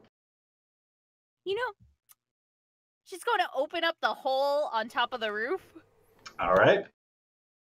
Tell everyone to shut up, and she'll go in and steal it. All right. As the hole opens momentarily, Kevin's face emerges over this portable hole, and you hear her command "shut up" as it seals shut once again, leaving the party consumed in darkness. No. Keep the portable hole open. And then go down. Yeah, dropping them off, telling them to shut up. All right. Going down, stealing. So by what means would Kevin like to attempt to get to there? Okay, so there's a window, right? The front shop display windows on the left and the right side of the front door. Okay, I'm going to try something so unbelievably cool. Y'all won't believe this. She'll try to see if the front door is unlocked and try to enter through there. As you make your way up towards the front door of the shop, the door pushes open with relative ease. Okay. Is there anything moving around, shambling in there? Taking a brief moment to listen, you don't hear any shambling, but you do hear the light pattering of footsteps towards the back. Are they coming down? Somewhere in the back of the shop. They're moving. Okay.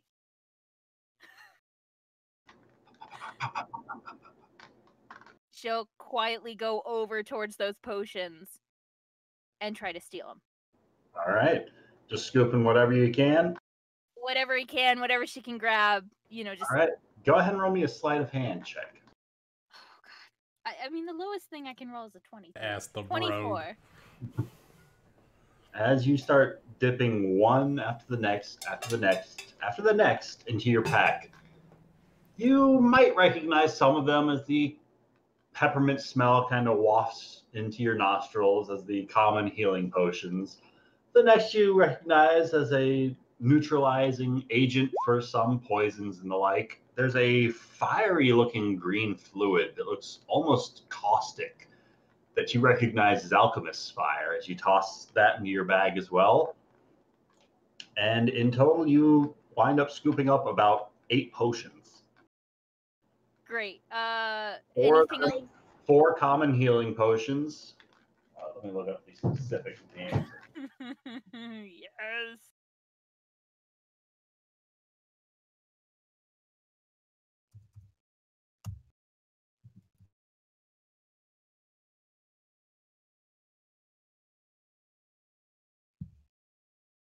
All right. 4 of the common healing potions, 1 greater healing potion, 2 antitoxin, and 2 alchemist. Okay, so 4 common healing potions, 1 greater healing potion, 1 greater, 2 antitoxins, and 2 alchemist's fire. All right. Is there anything else that's anything else that looks a bit costly, Roll me an investigation check. You find a zombie.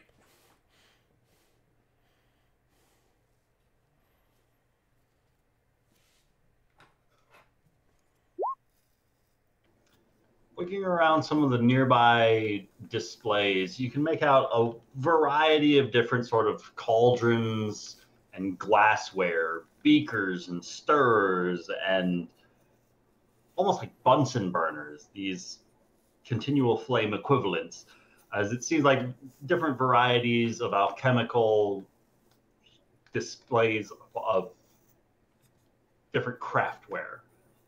And amongst them, you do see 1 uncorked vial on a higher up shelf. It looks to be a light, almost translucent blue with a similarly tinted blue cap of a mushroom inside of it. Oh, that seems so fucking cool. How are the steps? Are they like more active right now? You hear them as if somebody is moving around inside of this shop. Okay, very quickly, she's going to steal that potion. She's going to get the hell out of there. All right. Go ahead and roll me either a stealth or a sleight of hand check. Both of them are into 13.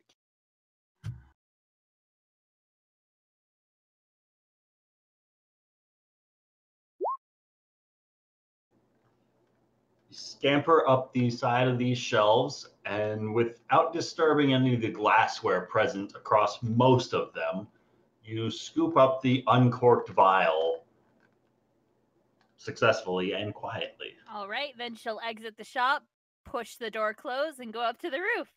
All right. You make your way out from the building, scamper up the walls, and make it back up within line of sight of Rafal, who's got his head poked out, and Agrimar looking a bit disappointed towards you. Hey guys, so great news. Some guy was handing out some free health potions. Yeah, I know.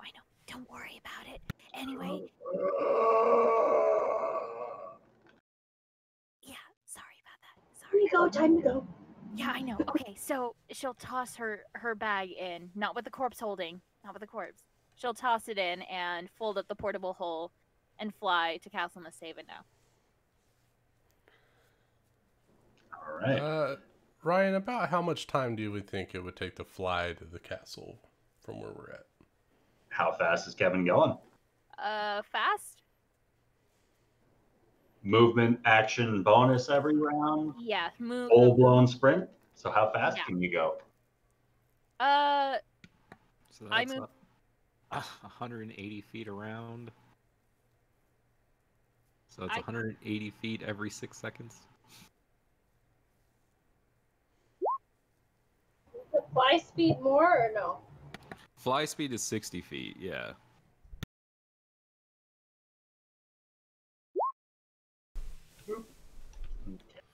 That's a wonderful equation. Yeah, you can get there pretty quick.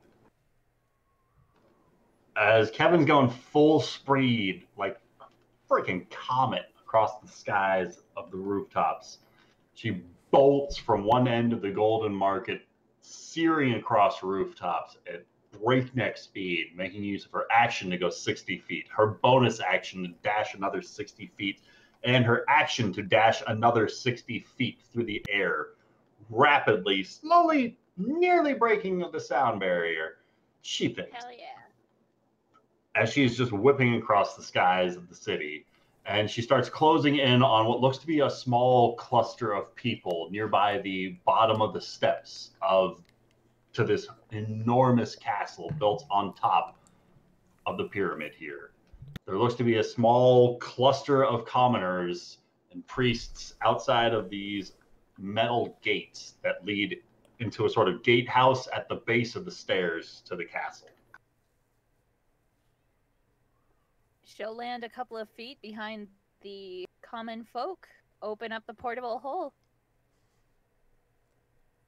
Quietly. It was so much faster than we do with Woodfall. You are definitely keeping those wings. Thank you. Thank you so much. This was a great find. I dug through it. Sorry, we were bored in there for the second we were in there. Oh, you dug through those potions that we just don't need to discuss where they came from? You said they were giving them away for free. Why Yeah, would they you take did. them? They totally did. She'll wink and get out of the hole, and then take her bag of corpse storing back. I mean, unless you want to hold on to it. It's kind of cute. No, not really. Yeah. Okay.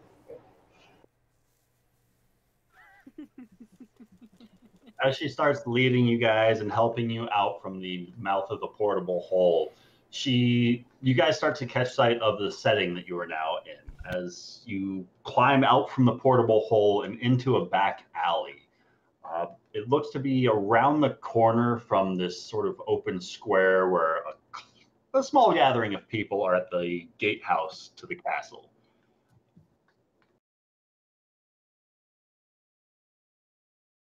Do the gathering of people appear to be a massive horde of zombies? Agrimar, go ahead and roll me an insight check. Gathering of angels appeared above my head. 15. No, that's not what this is. Depends on his roll. They said, "Come sail away." I heard teen. 15. 15. Agrimar, you peek your head around the way, and it looks to be mostly upset common folk. Rahul, we're good to go in. You lead the way. Speak his name, and we may enter.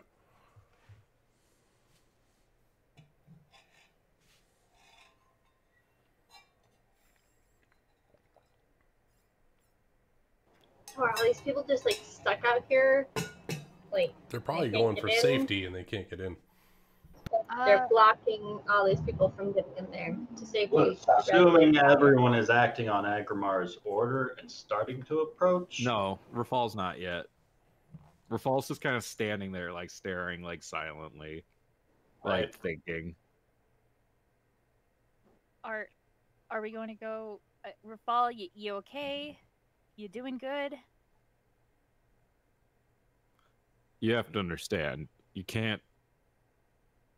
don't want to just walk through the people and into safety and ignore them.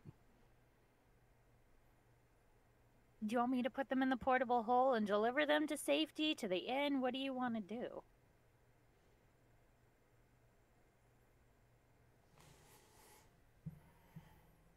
Perhaps we can be dropped in beyond the sight of the civilians?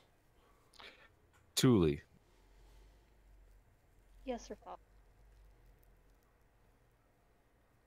maybe you could go and mingle throughout the crowd and see what they're saying and hear what they're and hear their thoughts on, say, how this whole situation's being handled with the queen and whatnot, and maybe we could use that to. I could use that in some kind of way to tell the people that we will fight for the things that they need or whatever, and then go up and give them some hope. Okay. Does she need a buddy? Yes. You should go with her. Oh, yeah, totally. Agamar with his shield out will be looking down these alleyways and beyond the courtyard for undead hordes that are attracted to all the noise the commoners are making. All right. Yeah, Phelan's gonna keep her eye out too. She's not so much a good mingler as we've learned when she talked to the blonde lady.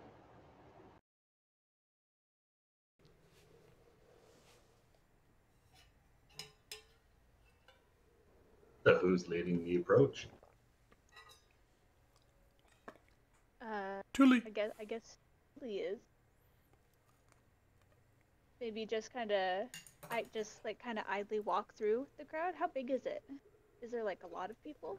It looks to be loosely about like 30 people gathered here. Okay, yeah, she's just gonna kind of wind her way through the crowd, just kind of listening. Maybe if anything catches her attention, like if it's something that really catches her attention, she could use detect thoughts on that person. As you start kind of just meandering through the crowd, everyone's loose attention seems to be towards the sealed gates to the castle. Amongst them, you can hear murmurings about infections, infected, attacks, survivors, and just kind of mumblings of that you would probably come to expect of a city attacked by zombies. And you're hearing the whispers and murmurings about some of them. Like, I can't understand why they won't just let us in. Surely we'd be safer in the castle's walls than out here to be just killed like we were no good than animals. And other murmurs like, it's the queen's duty to protect us. She needs to open these gates and see to it that we're all safe. Otherwise, she's failing in her duties. Some of the others still like just kind of loose variations on this amidst the whole crowd. Like everyone's tried at some point to get in and is being refused by these new guards put in place by the queen, these mist maidens. And they keep looking over almost with a look of scorn towards these well-decorated guards that are on the other side of those metal gates that are sealed shut, these crimson soldiers in full plate mail. The plate looks very new, very expensive, and without so much as a scratch on it, along with some of the accompanying weapons that they bear. They have quivers of arrows, a large longbow drawn and at the ready, with an arrow nocked but not drawn, as they are just standing patiently looking in the direction of this crowd that has gathered just outside. On their backs, they look to be armed with a long sword and a shield, ever at the ready. And inside of that little corridor where they are at is about a 30-foot walkway before another set of heavy metal gates. And there looked to be a door on the left and the right-hand side inside of that walkway, presumably where the guard quarters are at. And loosely dispersed throughout the crowd, you can make out some more of these identifiable holy men wearing the robes of the Triforce. I'm not sure if this will work. I'm not sure if it works. The if you guys aren't on the map. Do you see that image? Is it by the castle? I see no image. Okay. more of these sort of Oh, the plague doctor masked dudes. individuals Okay. Oh yeah. Oh yeah. with the big I love goggles, that game. the hoods pulled up, and they look to be concealed in this sort of quarantine-esque outfit as best they can, keeping themselves covered. And I know Rafal never told us that he saw people burning down buildings, but Yeah, he did. Oh, he did? Are these Yeah, the he same? told you about them. Are these the same people that were doing that, or completely different? They look to be wearing similar uniforms, same sort of bird mask like what he saw. All right. If these are specifically those individuals he spotted, would probably be up to his judgment to say. Yeah.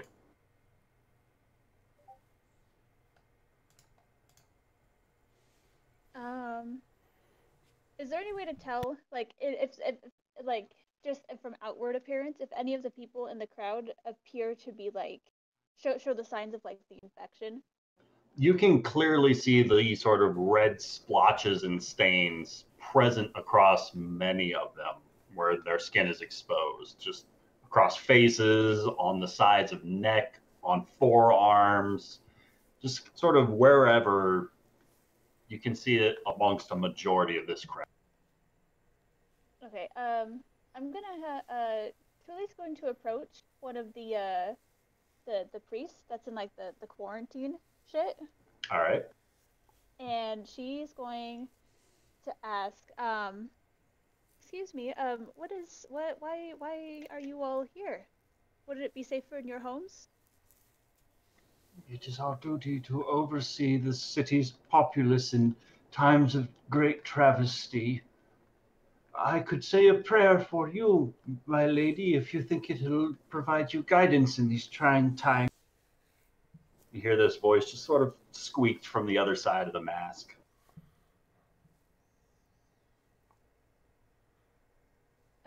Thank you for the offer, but I shall pass. She's not gonna touch him. I was gonna say she was gonna comfortably pat him on the arm, but she's just gonna say, 3 be with you, and then she's gonna walk away. And also with you. So how's the burning going for y'all? As soon as Julie walks away. The mask kind of just cocks its head to the side like a curious puppy as its gaze shifts and comes to rest on Kevin.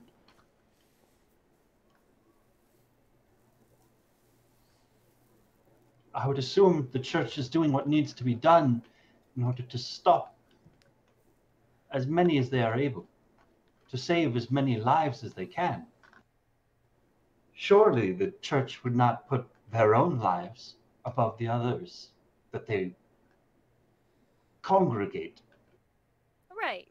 I'm just curious because one of my friends saw your order burning buildings with some of the infections, and I just want to see how that's working for you all. Who is your friend? A guy named Paul. We would be more than happy to discuss what your friend Paul believes he saw. Is your friend Paul here now? As the mask just kind of starts looking about the crowd nearby, scanning the faces. No, he died. Most unfortunate. Yeah, he tends to charge into things without even thinking about it or telling anyone about it. And then, saying we don't need any supplies. It's really bad times for Paul. Make her way back towards Kevin and put both of her hands on her shoulder and lean down and just kind of murmur, Kevin, let the man be. Right, yeah. Good luck with whatever you're doing right here. You're working magic. May the threes bless you and see you through on your journey, child. Yes, and may the clouds in the sky rain. Have a nice day. As Dooley kind of pulls Kevin aside, continuing through the crowd.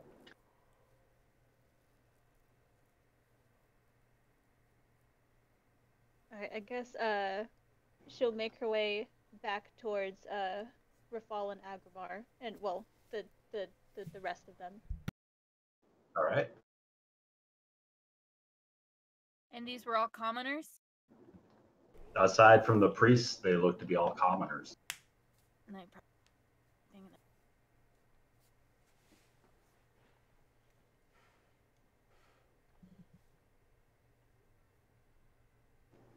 So after a moment or two, where the three of you can watch Thule and Kevin conversing with some of the members of the crowd, and then Thule proceeds to pull Kevin away from one of the clergymen.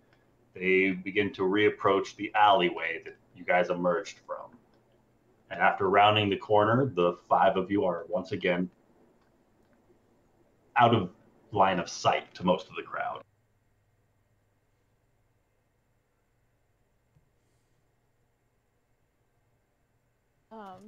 They're not letting anybody in. Everyone's scared. They just want to be safe. They don't understand why a queen isn't protected. That's a good question.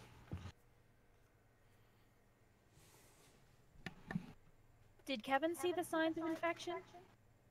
Oh, yeah. And most of them seem to be in the early stages of the infection. Very much. Fuck. Mm-hmm. Which could be why they're not being let.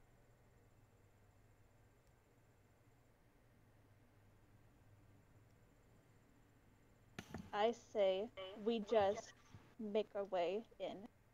It might cause a stir, but we need to know what's going on in there. I think you're right. You said that the Mist Maidens were the guards at the gate, not the Emerald Enclave, though. Yes. So that's different than normal, right, Ryan? Yeah. Seems like the queen has expanded her personal guard. Her personal guard controlled by Sabrina Marin. Hopefully. Who also came back from the dead, right? Who is Yeah. under the direct control of the queen, yes. Let's walk into this trap, shall we? Since Nick can't remember, has Rafal ever seen Sabrina's eyes glowing behind that visor? Not that I can recall. Okay, I neither don't could recall it either. Yeah. No, I don't think it was specific. I thought they were more like, they look like shark's eyes, like they were dead and hollow, if I remember right. I was getting a mountain from Game of Thrones kind of vibe. Lucas brought up the mountain vibe before, but I don't think anyone's actually looked at her face. I mean, Rafal and Agrabah were pretty close when she was revived. Nope. Got a full helmet on. We haven't seen her face since she Not died. her face, The but helmet I was getting that has vibe. the same scar that killed her present on the metalworking. But no glowing forehead rune, that's for sure. Yes, no glowing eyes, no dawn rune. As far as you could tell. Well, Rafal, it's not the first time we've headed headlong into danger. I suppose we go again?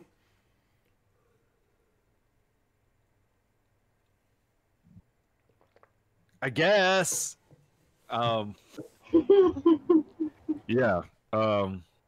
If you want, you can hide yourselves to not sully your visage to the common folk, and I can make the command and get us through. I could do it. I don't care. We're all hiding who he is. Never. To preserve one's image is a powerful thing, Phelan. I mean, let's just be real here. Are any of these people gonna make it past, D-Day? Come on, let's be real. I think we should just walk up there, get this done, figure out what's going on, and then we can help the people after we know what's going on. Perfect, let's go. Phelan will start walking through the crowd towards the... Yeah, Rafal's at the very least, he's going to put his hood up. All right. Over the crown and everything, because he told the queen that it wasn't a power play, so he needs her guards to believe that. Stay close behind me, Rafal. I'll cast a shadow upon your visage. And yeah. If I need to roll, can I roll like a deception check or something like that? Feel free to roll a deception check or performance check. They are the same. Hey, 17. Does his best to conceal his identity. But the almost 9-foot tall Agrimar, who is always with Rafal, is pushing his way like a cow pusher. Party through the crowd. He's counting the Nari, fact Agrimar, that the common Rafal. folk don't know that you come with me everywhere. That's true. Nari, or not Nari, Phelan went first, so Phelan, Agrimar, Rafal, and then who wants to be back? Kevin will go last. Thule, Kevin. Going stealthily. Yeah, and I'll be right in front of Kevin. All right. Can Kevin just do one pickpocket, possibly? They're commoners. They don't have anything. Well, I guess we can start at the front of the line with Phelan. How would you like to proceed through the crowd? Just, sorry. Just, gotta get by. I'm on here business, no biggie. She's gonna, kind of show her, what's the word? She has a little emblem on her shirt for her job.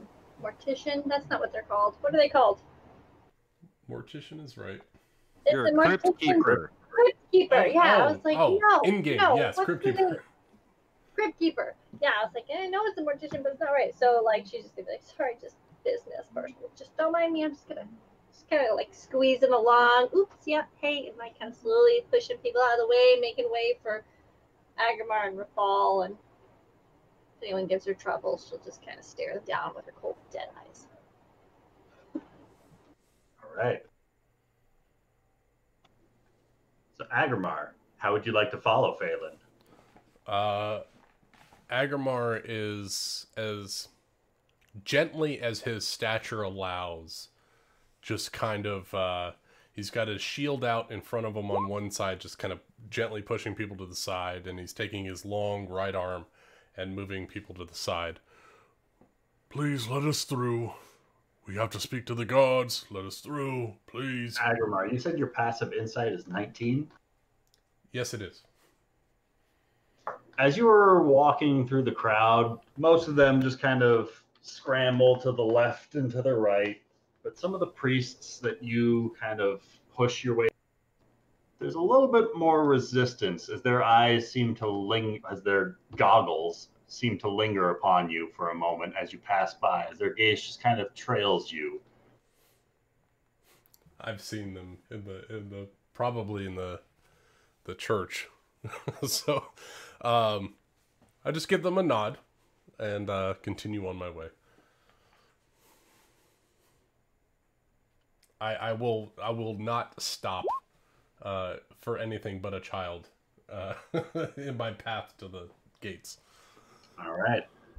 Is anyone following Agrimar doing anything specific as they are making their way through the crowd?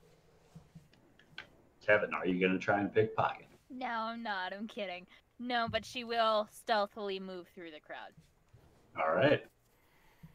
Since Kevin, feel free to roll me a stealth check. Her friend Paul.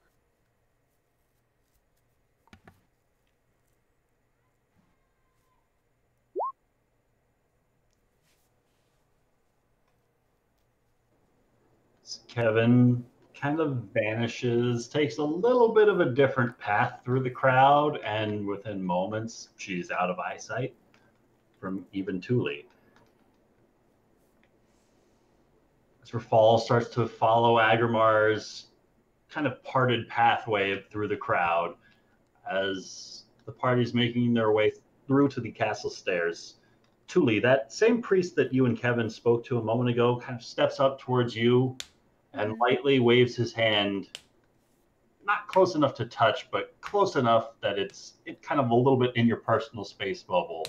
He kind of waves his hand, open palm towards you, and he says, "Please tell your large friend that the patron Saint Octo sees his way forward through the path he's chosen." She's gonna bow her head towards him, says the thank you. I will make sure to relay that message. As Phelan keeps on pressing sternly but firmly to the front of the crowd, where there's about 4 people clustered up by these front gates. What looks to be a father who's got one hand on his son's hand and the other just kind of just harmlessly pounding his fists against these iron bars. God. Just kind of just howling at the 2 guards who are just on the other side, making no show of any sort of emotion. As he's just shouting out, if you're not going to let us in, then at least just take my son. He's not infected. There's nothing wrong with him. Look, there's no marks. As he just kind of pulls up his son's shirt, showing him the stomach. You don't see any sort of the red splotches or stains anywhere. No sort of demarcation of the infection so far.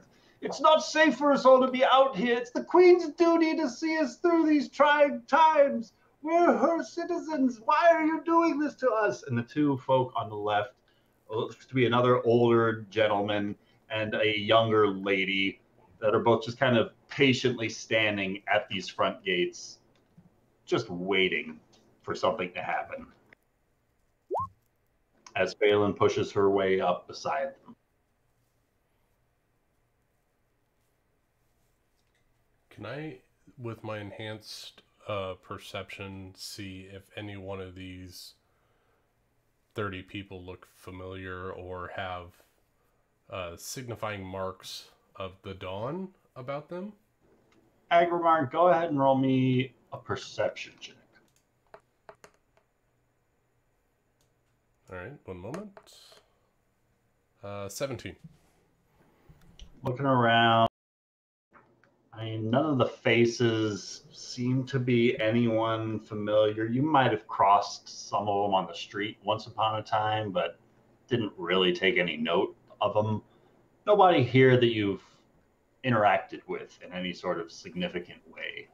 All right.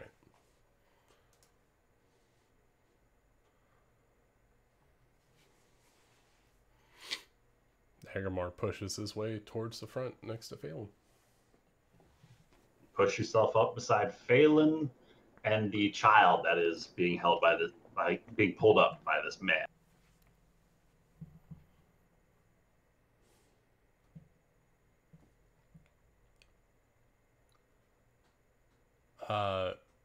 Agramar is going to take a brief moment and get down on the child's level and say, "Are you all right?" The child just kind of like looks up at you with little shy eyes, not so much intimidated, but more like he doesn't like to talk to people, and his dad's right here watching, and his dad's making this big old show out of everything. He just looks ashamed almost. But his dad stops banging on the iron bars and just quietly turns to watch you.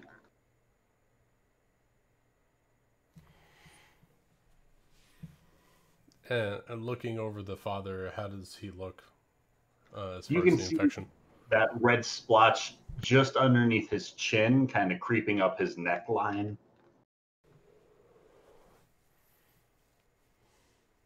It looks obscurely like a moth's wing, maybe. Yeah.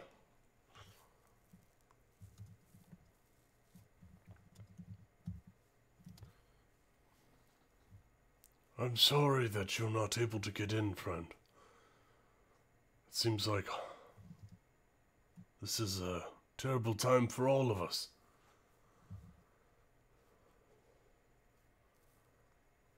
Saying this towards the dad or to the dad, kid? yeah. Okay. He kind of looks up towards you and says, "It's not right. It's their duty to protect us in times of such uncertainty like this. My boy's done nothing wrong. If you're going into the castle, could you see him with you?" God. I look to the child. Phelan's gonna look to Agramar and just look to the father and nod and be like, "Be our pleasure." I look to the child. And she's gonna take the hand of the child. Oh, thank God. Yes, go with the creepy necromancer. I mean, blade-wielding wizard. Change my ways. I'm a very warm, womanly fellow. I will get down, crouch down, so that I'm almost at eye level with the child, and say, "Fighting for a child's affection now." "This is my friend Phelan. She will take good care of you. We'll make sure you're safe. And we'll do everything we can for your father." And he kind of glances up and looks at the father. The dad just kind of takes the hand that he's been tightly clutching his son's hand in and just extends that towards you, Agrimar. I'll shake his hand. Now, Eric, you're going to go with these folk for a short while. I'll find you whenever this is all over. Oh, God. When the sun's back. Oh, God. I will escort the child to Phelan. Rafal's gonna put a hand on the father's shoulder. He's gonna use 5 points of his lay on hands to cure the man's disease. Oh, I was hoping you were gonna do that. No. Thank God. And he's gonna say, have hope. MistHaven will make it through this. It's kind of you to say. And I'll continue to hope for the best. And I know that the castle's defenses are going to be his best bet, safer than any walls of any structure down here. Unless we're walking into a trap. Phelan? Why do you say this? There's she's my a hand. joker. City. You hold a hand extended towards Agrimar, back towards himself a little bit. She's nothing but a joker. She likes to say things just completely random. Sometimes we can't stop her, but she sees Where did joy Kevin come in from? random- Sorry. It's sneaky Kevin. Kevin pokes out and be like, "Ignore her." Yeah. Are most of the people at the front gates like paying attention to Rafal or to Agrimar and everybody? A and, small what's going on? circle is forming up around you guys. So Rafal's gonna like quietly let like Agrimar and like Phelan take the center stage, and he's gonna try to like get near the gate to talk to the guards. Right. At a game, does Rafal I want love to try to that get us scene in? of Rosa. So is Rafal? Are you trying to get us in? Yeah, Rafal's gonna do it. Rafal going up to the front gates. So I will block Rafal as I see him moving past, just to block his image from everyone else. You're at the center of that circle, and so he's just kind of like letting you do that. You're just his distraction. He's gonna go. That's what I'm saying. Yeah, I'll slip in front of you, Block of you the and other crowd, people. to block you from the got crowd. it. Yeah, just use your massive body. To Use my block massive you. body so Okay. that way nobody's paying attention to you. Don't worry, the three will guide us through these troubling times.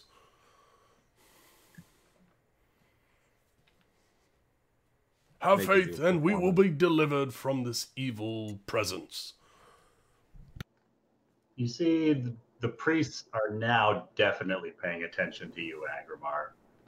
The 5 folk that are out here, garbed in their masks down to their heavy hide robes, are all turning towards you, and the crowd, little by little, is turning their attention now towards the front gate from some of their own personal conversations amidst the smaller groups.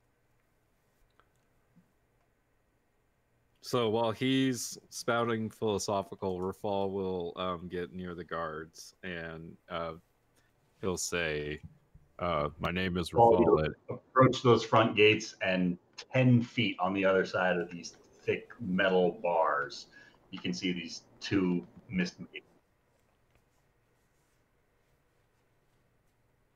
I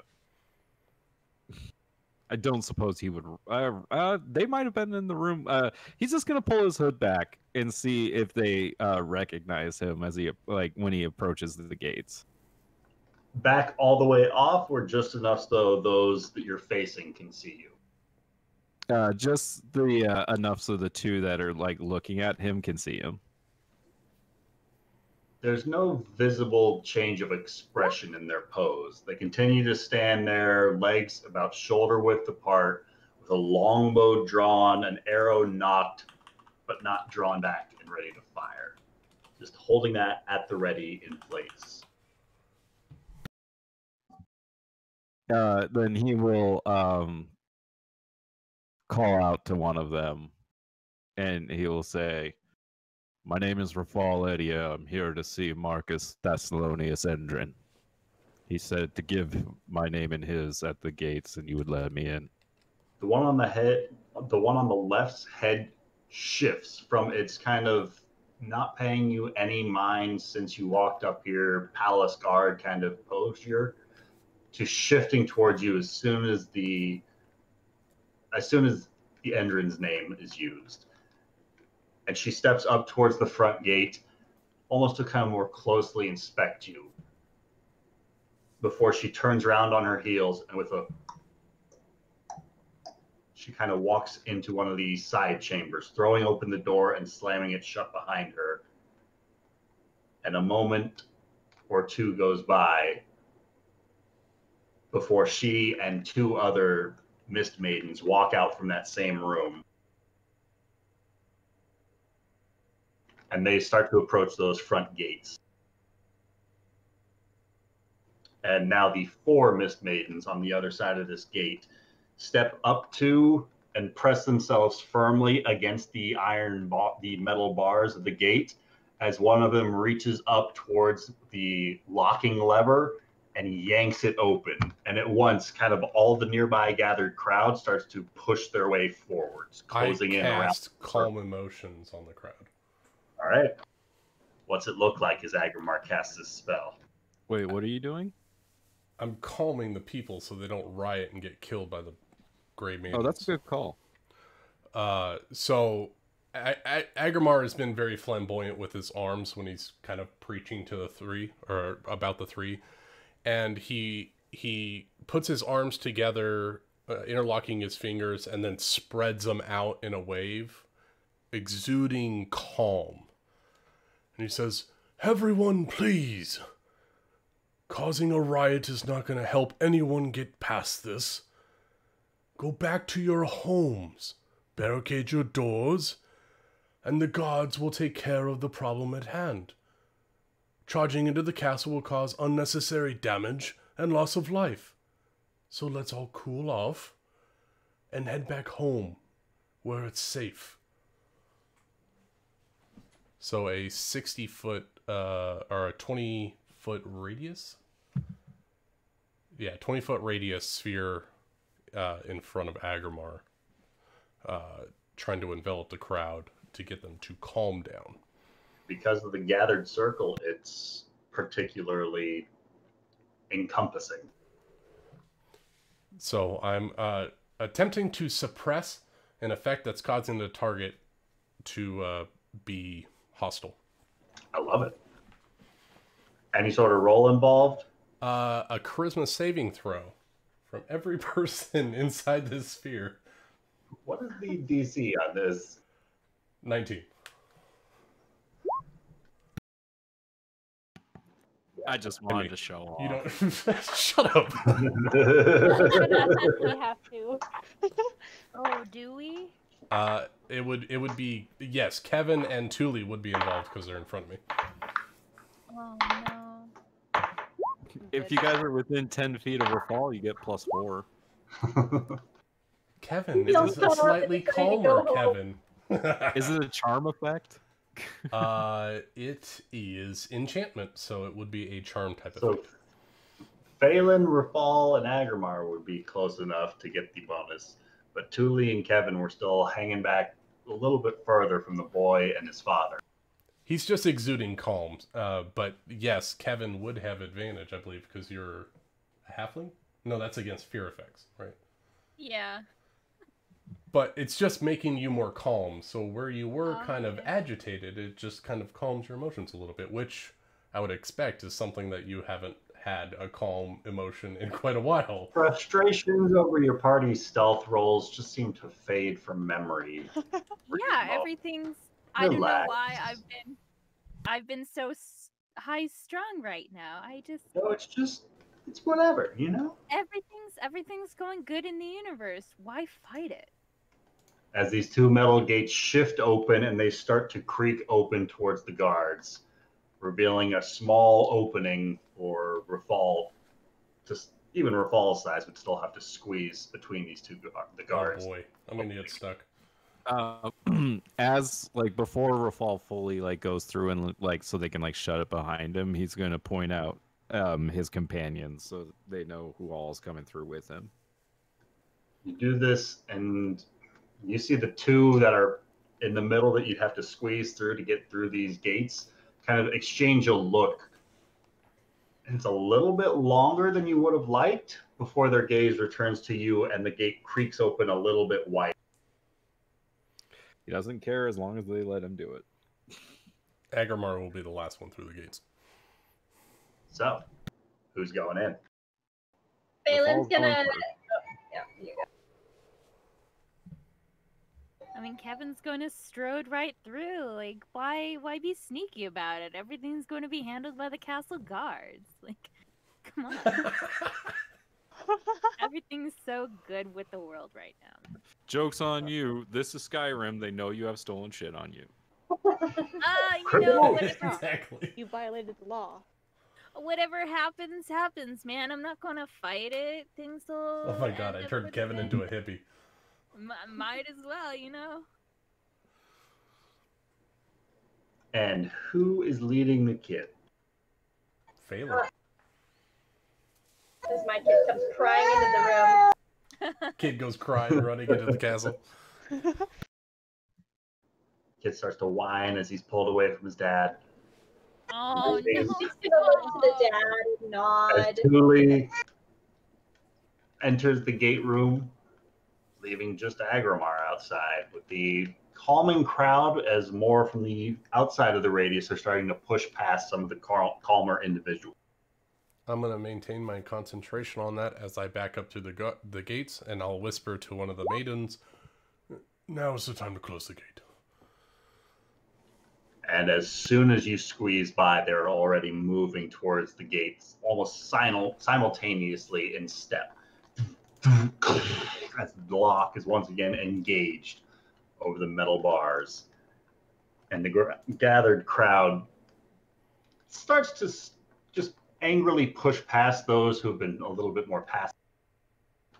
As the guards once again step back a little bit, and the two reach for their longbows, draw out their arrows, and knock them, and just face the gates once again, as the other two who emerged from the side chamber now walk up beside Agrimar on the left and on the right, escorting you guys to the far side of this hallway where the opposite set of gates are then walked up to by these mist maidens, pushed open with an audible creaking groan of the metal as they just fly open, and the massive obstacle that is this flight of stairs up the base of the pyramid stands in front of you.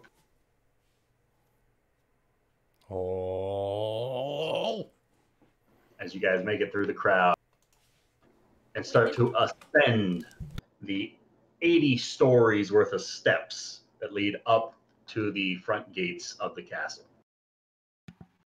Oh my gosh, these were the first steps that I passed Severus Devere on. The very ones.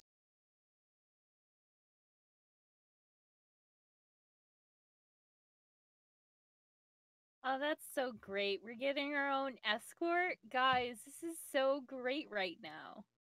I mean, we're so safe right now. I can't believe it.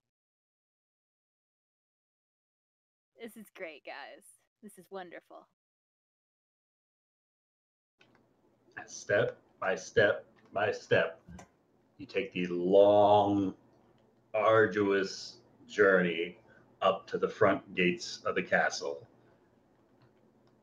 And it takes significantly longer than it would have taken Kevin to just fly up there.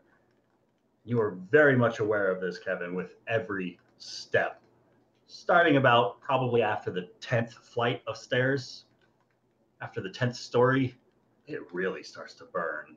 Hey, I mean, I'm enjoying life right now, man. Like, this is a journey, and I'm enjoying it. I'm with my friends. I'm safe. I don't know how long the common spell is, but I mean, Kevin's been all no rest, all stress, so this is good. Continuing to make your way up the stairs, you get about halfway up, about 40 flights of stairs upwards, when this kind of flock of movement catches your attention as something white flutters out from one of the windows of the castle up ahead. Beyond this sort of crystalline, icy glass sphere, you can spy this movement of something white leaping from one of the windowsills. The calm only lasts for a minute. Sorry, Kevin. Oh no. Oh god. Why the fuck are we having to walk through this? Why couldn't we have just flown up here? What is the matter with people? Why was I so calm back there? Why are we not panicking about this?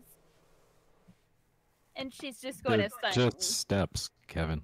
Steps? Steps? We've gone up for 40 flights of stairs. God, why? Ugh. Would you like me to carry you, Kevin? I'm fine. Perhaps a piggyback ride I am would not be in order. going to be carried. I can do this by myself. I'm stressed right now. You might need to carry the kid, though, Agamor. Eric, do you need assistance?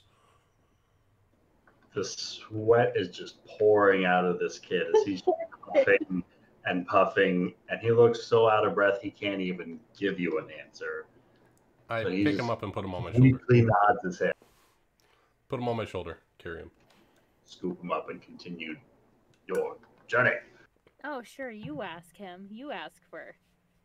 I asked if you wanted to ride, Kevin. You can. I have another shoulder. Good ask. I'm fine. I start reaching towards Kevin. I'm fine. Touch me, you die. That made you lose a hand. Wouldn't be the first time, Kevin. Well, that's great. It will certainly be the last because you'll lose that fucking hand. Now let's keep climbing. So angry. I am angry. You must not be very tired if you can go. She's got a lot of fight for being tired, right? No rest, all stress, baby. As we're climbing up these stairs with these weird people following us.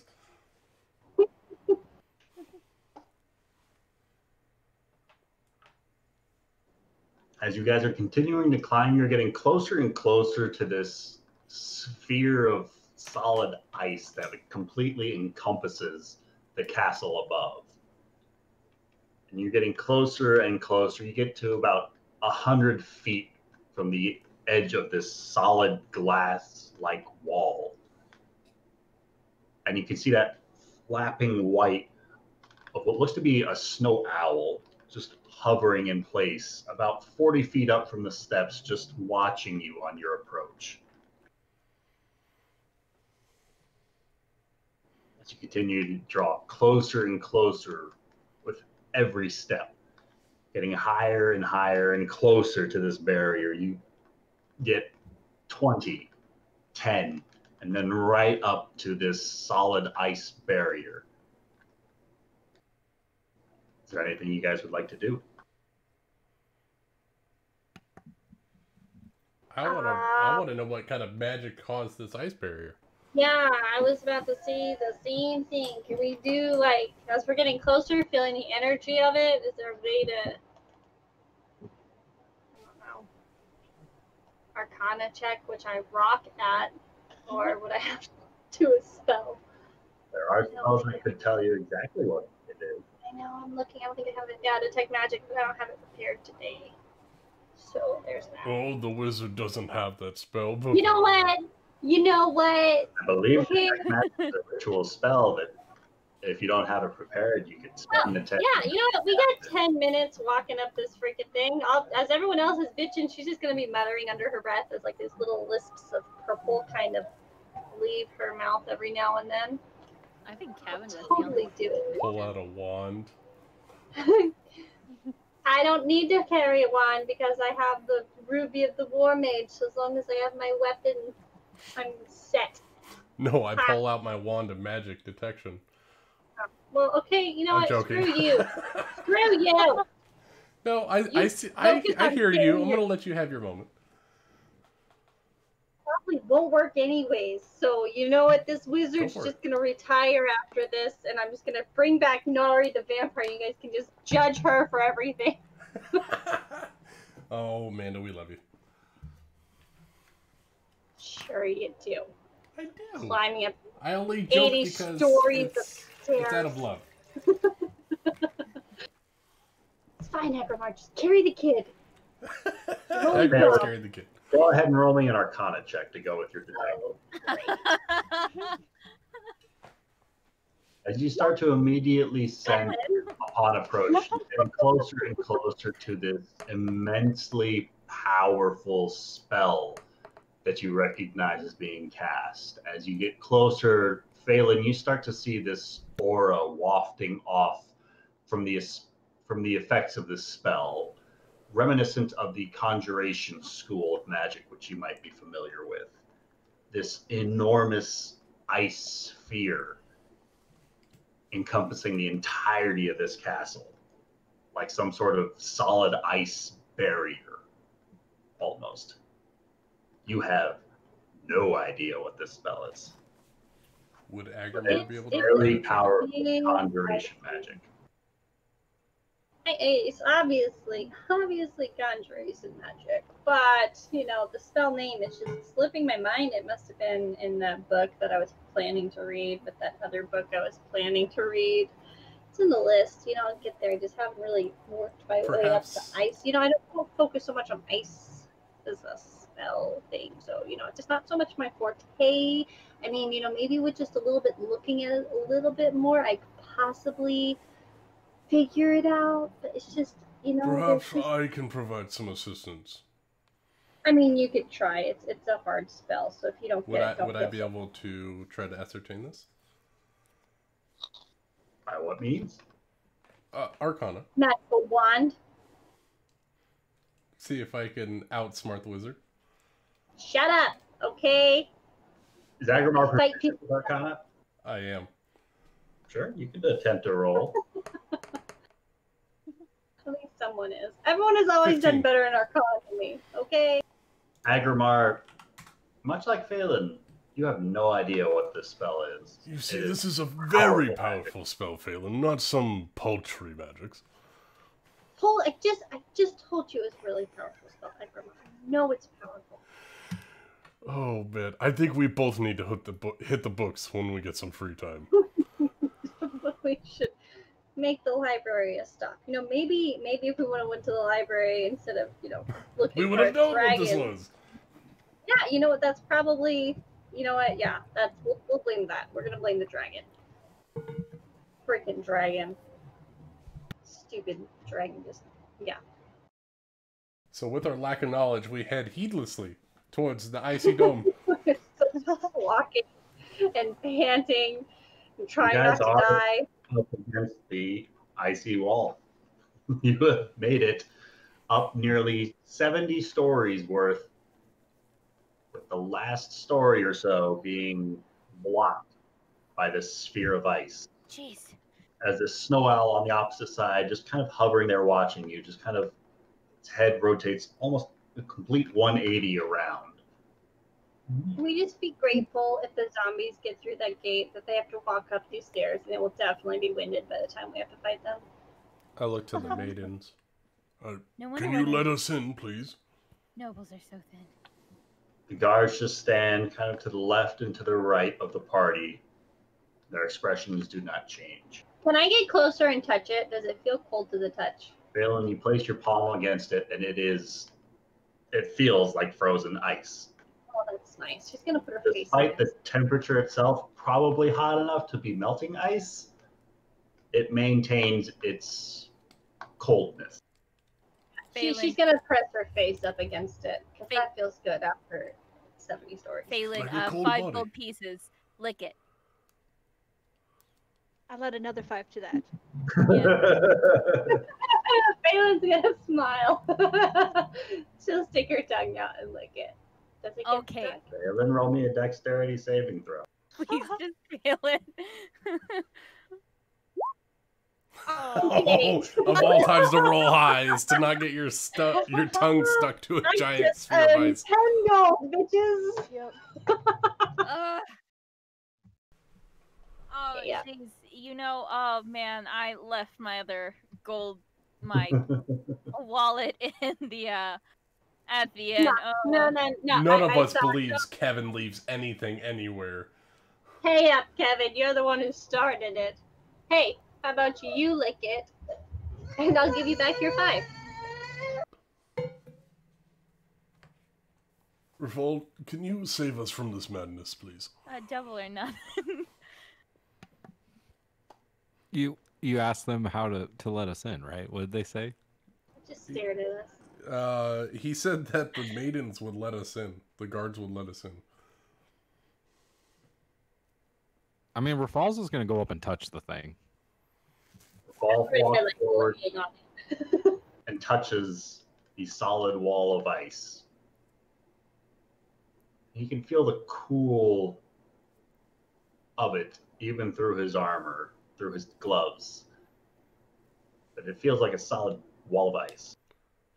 Alright, there's got to be something with this owl. Mr. Owl! How many licks does it take to get to No, not that, Kevin. Endrin back right round. Endrin asked us to see him here. Please let us in so we can speak with him. Ooh. And Endrin. He said Endrin. Rafal Edia is here to speak to Marcus Thessalonius Endrin.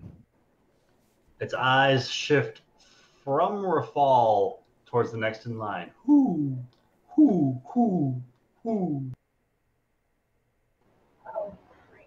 Marcus Thessalonius Endrin. To see? It nods its head no. And looks back. I'm Phelan Seraph. I'm here with Rafal. This is my pal. Eric? It's Eric, right? It is Eric. Eric. This is my little pal Eric. That's my tall pal Agrimar. And these 2 she-devils, they're my buddies too. You know, we got Tully and Kevin. You know, we're all here. The owl just kind of hovers there, cocking its head as it rotates all the way around once again, then all the way back. Continues just floating and hovering. And then it lands on the steps, takes 1 or 2 small little waddles towards you guys, and with its beak just kind of lightly taps the wall a couple of times. And it shatters entirely. The entire sphere around the whole castle bursts all at once. Oops. This shower, like glass, raining down all around you for the briefest of moments before that too just vanishes and disappears. I suggest we get inside before it comes back up. As the owl looks up, straining its neck. Call me Archimedes. Welcome to Castle MistHaven. The Lady Simba told me about Rafal and Agrima. The other names are new, though. Come with me. Come with me. As it turns around and just launches itself off of the stairs and starts soaring back up towards the castle. Archimedes the Owl, A+. I remember that name from somewhere. What's it from? Isn't that from, like, Sorcerer in the Stone?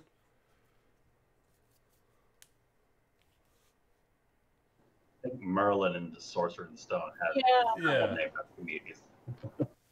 Yeah, alright, I'm going inside. Oh yeah, no, definitely go on. Alright, there's just another 100 feet or steps or so before you guys make it up there. More stairs? I can carry you, Kevin. Are Kevin's wings still activated? I feel nice and fresh. They last for up to an hour. Yeah, it's an hour, or until they're deactivated, and then once Kevin, they're you might still have like 5 to 10 minutes left on. Oh fuck it. Fuck it. She'll very close to the ground, but fly up the last 100 feet of stairs. She's done. How high up would you like to fly? Maybe like a foot. Not really noticeable. Just very Just close. barely off the steps. Yeah, barely off the steps. All right. Yeah. Kevin soars and just bolts up the last 100 feet of steps in the blink of an eye, taking less than 6 seconds to do. Why didn't you do that at the bottom? Seems insane. Well, I was calm for the first like half of a minute for some reason, and I still don't know why. And then I don't know. I don't know.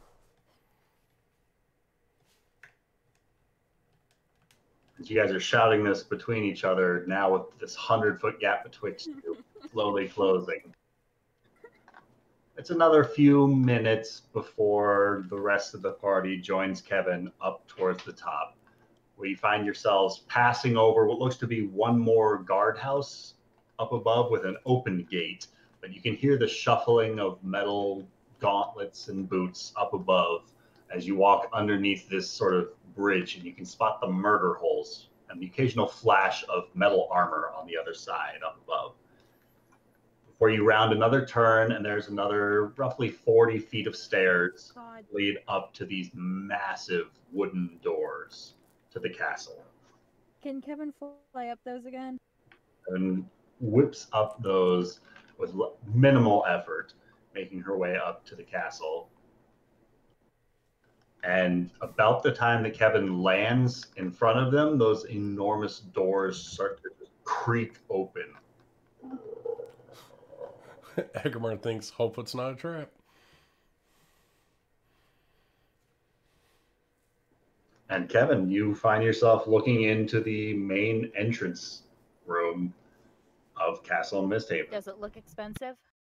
You can make out several marble busts on the table opposite you. They look to be a very gaudy, fanciful, probably of previous kings and queens of the city that could definitely fetch a pretty penny. The tapestries on the walls look to be of well-made silks, and the gold woven into them and the jewels sewn on are definitely real.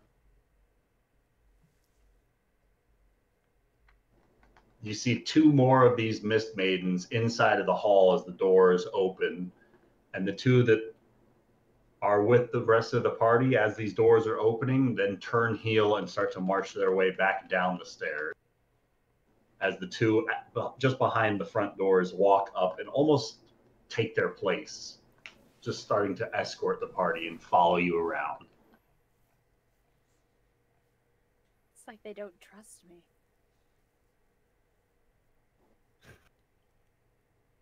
And they more or less just kind of weave you guys around the corner and patiently wait a moment or two, bang the hafts of their swords onto the front doors of what some of you know to be the throne room here, and you can hear the echoing of their knock from the chamber within. Boom, boom, boom. This kind of hollow, large, grand space, like as the doors within a moment or two are then opened up by one of these guards, and you are just kind of waved inside. And inside sounds like the echoing of a grand music hall or something as you guys are walking across this mirrored floor of this solid, almost glass-like sheen of a metallic shimmer, faintly reflecting everything above it. The walls themselves are covered in mirrors and reflective glass, and it makes this throne room look infinitely larger. And on the far side of this chamber, about 100 feet away from where you guys are entering, seated upon this crimson throne is the familiar face of Queen Ilyosha Ashiolehi. Seated upon her throne, Beside her is standing another woman, which I don't think you guys have met just yet. Sabrina Merritt? Damn it, wait. I had it a second ago. Just gotta put it in your journals. And then, shuttle players, you see this other woman standing 5 to 10 feet away from the queen's throne, just kind of curiously watching you as you start to enter this chamber. And then at the foot of the throne itself, you see the large armored form of Sabrina Marin. She's got a distinguishable, even within her plate armor, by that jagged scar across the metal helmet that is her face.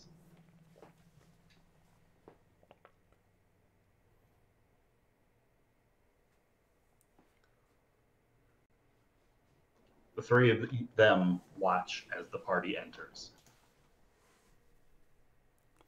Does her garb spark any memories of a foreign land or like a culture?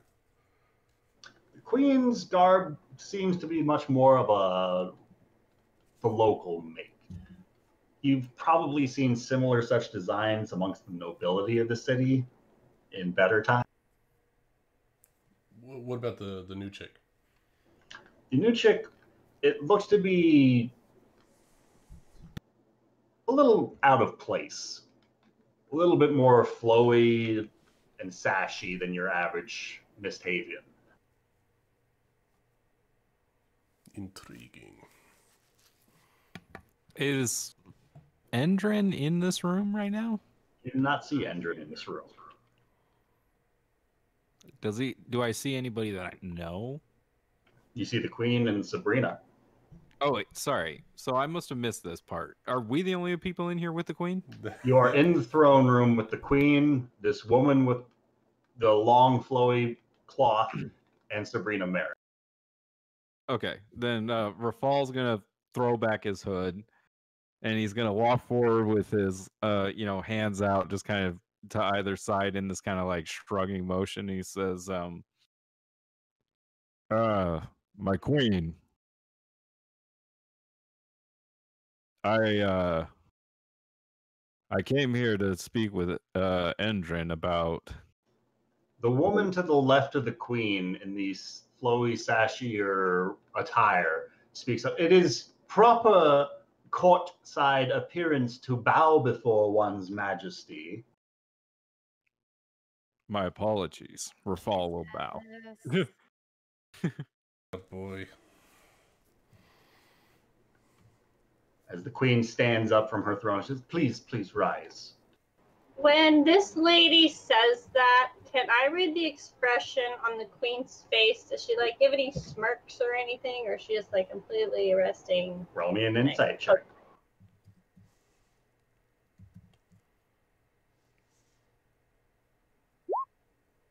20.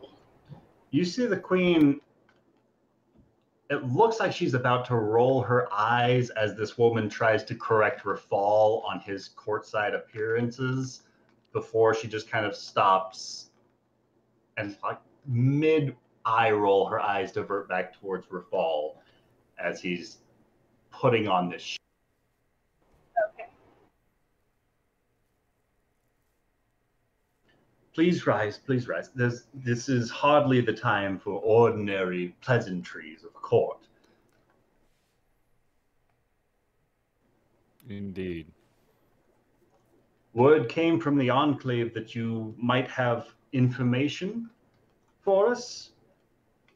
As the woman with the sashier, flowy robes, I'm not so sure how useful Rafal can be to us in such circumstances, my lady.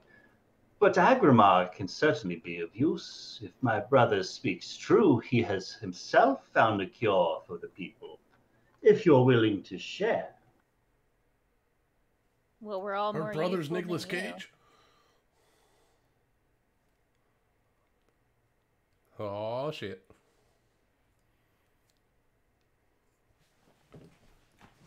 Wait, who's her brother? The head priest or doctor.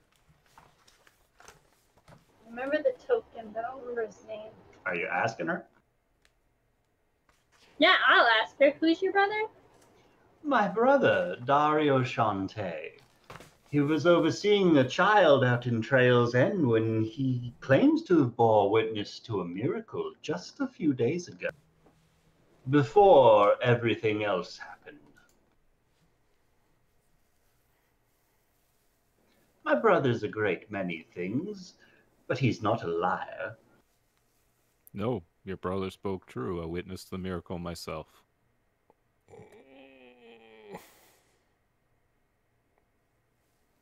Yes. Well then, Lord Rafal, if you wouldn't mind commanding your comrade to offer up the cure. I'm not the kind of man that demands anything of a man of God. Are you the type of person that demands things of the gods? You're no better than the people demanding the protection of the queen outside the gates. If it would Oh, mean the shit. saving of their lives, I would hear them scream all afternoon. We cannot afford to make mistakes at this Rafal's vital gonna, moment. You're just a giant mistake. Rafal's gonna step forward and he's gonna say, "Excuse me. Oh. I came to speak with Her Majesty. Now, if you don't mind, I would like to speak with her." Her gaze kind of looks towards the queen, and the queen once again stands up from her throne. Everyone, please calm down. Vavana is going to oversee this, but we have reason to believe that you have news about what in particular is befalling our city. We have uncovered some developments of our own, thanks to the assistance of Artoria Simba, and we would very much like to see what sort of developments we can be had when we work together in such a matter. There's no use trying to further divide our actions and further tear this city apart. Our best interests lie in the well-being of the populace. Fixing, if we can, those who seem to be particularly afflicted by this plague, but saving as many as we can at the very least. Bhavana, your harsh tones against these folk who have already proven themselves and saved my life, I can only imagine a handful of times at this point. They have earned my respect, and you will give it to them. I will not have you speaking up against them in my court. As this kind of flowy woman kind of bows politely beside the queen. My apologies, Your Majesty. I did not realize we were amongst such esteemed guests. Rafal's gonna just like stare at her, just give her this like dead ass, just like, I don't trust you, like, you're gonna learn my name, like, Oh yeah. this relationship is gonna change right here and now. Agrimar would like to incite the queen because this feels very familiar to Lady Annabelle's situation. And I'm just gonna throw this out there. Like, Rafal has a passive insight of 16, and they do have like that disadvantage on deceiving him. I have a passive to try and lie. Yep. Yeah. So. Was she lying about the esteemed guests? There was a modicum of sarcasm rather than genuine intent behind the term. As much Rafal was able to read in her eyes.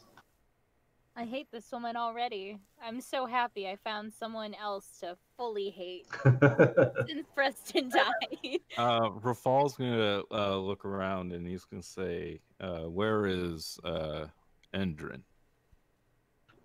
As I understand it, Lord Endrin is otherwise preoccupied defending Fort MistHaven.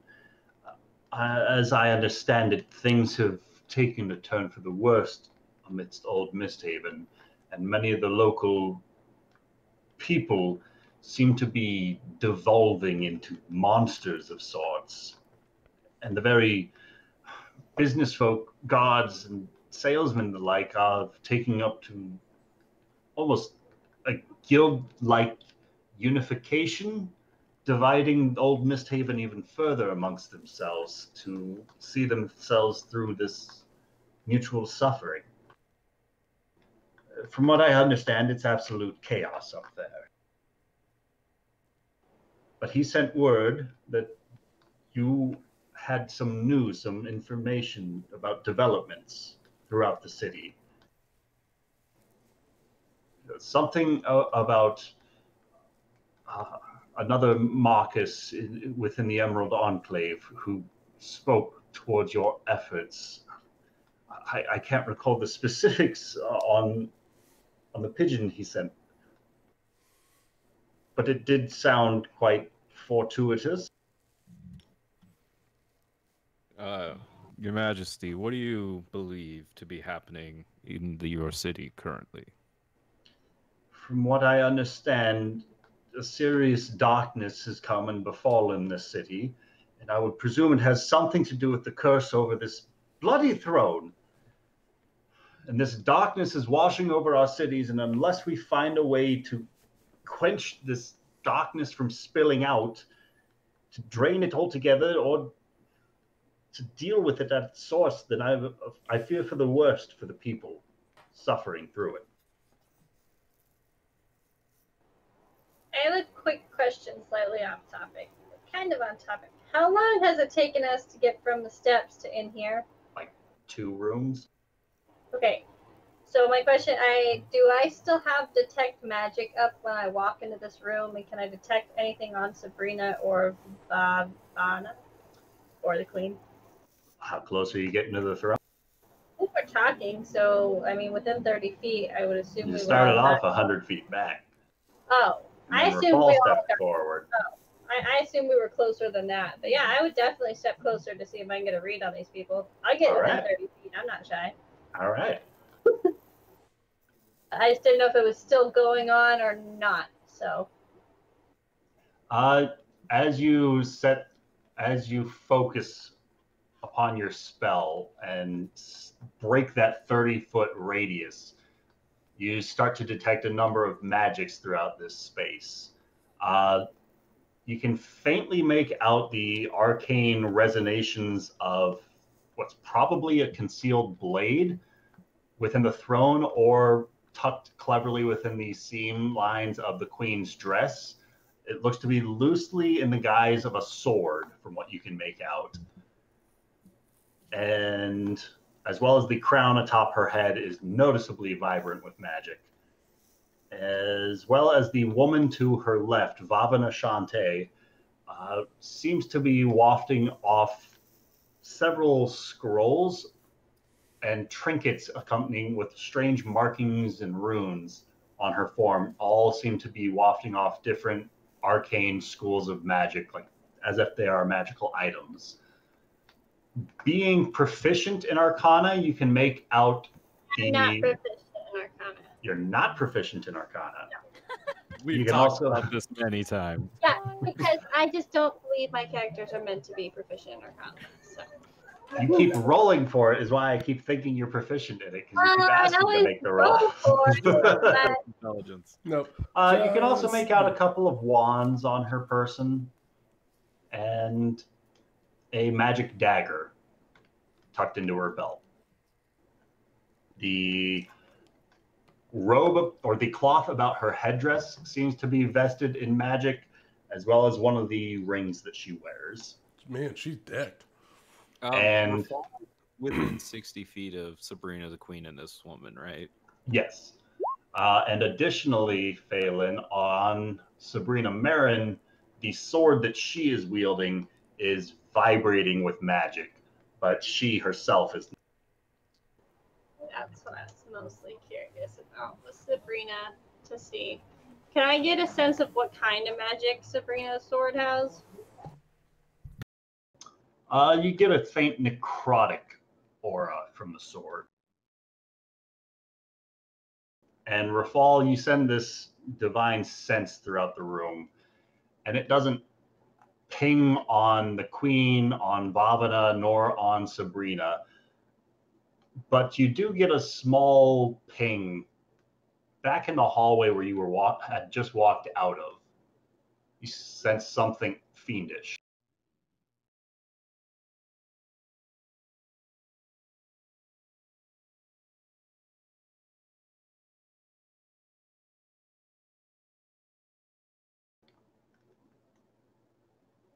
There are only guards out there, right?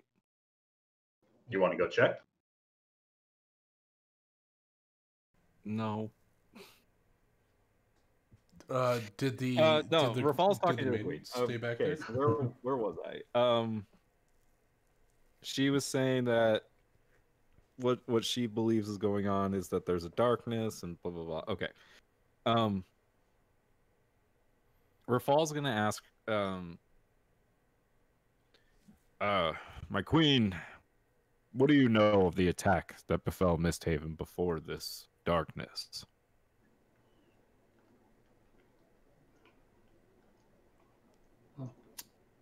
Lord Thessalonius informed me that a great legion of his own Griffin cavalry was seared right out from their flight paths as they were attempting to come down upon two foreign ships that had made their way up the shimmering stream and were closing amidst the city. We feared of what could befall if they were attacked initially, any sort of explosives or poisons to be leaked out into the nearby areas. From what we understand, one of the ships was hit by some of our large ballistas and threw the steering off. But from what else I can understand, there was no visible crew about the decks of either ship. One of them, we think, crashed into Trail's End, last that we had heard, and the other remained floating when the Requisitors appeared on site. It's a bit murky about the reports as far as what happened, but from what I understand, Severus made his way to the deck of the ship, and then the Requisitors fled. And it wasn't until the Emerald Enclave's navy assembled on site that the ship was taken down. I haven't heard any further reports from Severus de Vere as far as what happened out there. But from what I understand, nobody has heard back from him about what has happened out there. Then there were varying reports of all sorts of monsters throughout the city, people attacking one another, mobs breaking into buildings and shops, rioters causing all sorts of trouble, all about the same time that the sun was blotted out by this bloody fog. There were reports that came in about some sort of fiery bird, but it's hard to say for certain, as some seem to think that it was some sort of illusory magic, as some proclaim the sincerity of their tales, offering up burnt timbers and the like from their own workshops. It's difficult to understand the entirety of what is befalling this city, so long as the gods continue to throw their very worst at us, it seems. So I was hoping that you and your friends might be able to provide us with some modicum of understanding as to just what the heck is going on in this.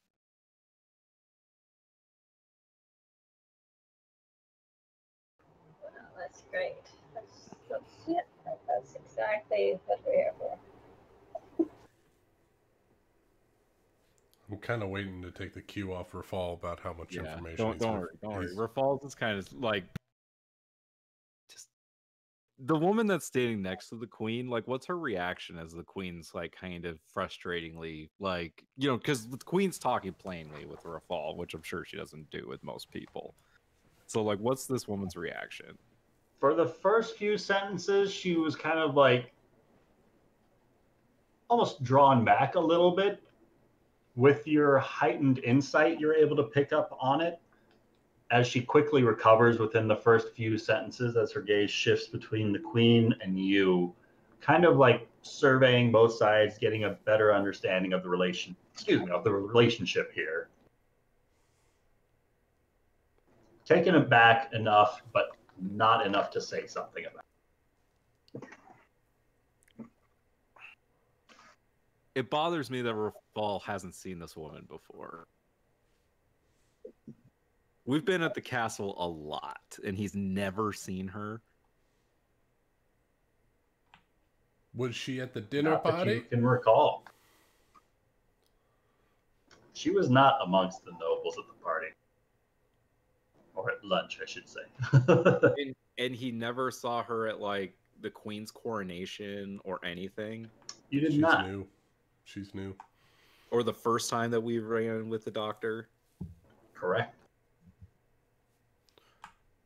When she said it was her brother, did Rafal and I get a sense with our insights that that was a lie? You did not. She seemed sincere. Or at least to be telling the truth. What color And the are names her do match eyes? up. The blue. Let's see if I can zoom in. It looks either an amber or a Not bright. glowy golden glowing. dawn eyes. Not glowing. The color is unusually dim. Is there a rune on her forehead? Well, now that you mention it, Rafal's gonna say, before I fill in the details of what I know, who do you believe is responsible?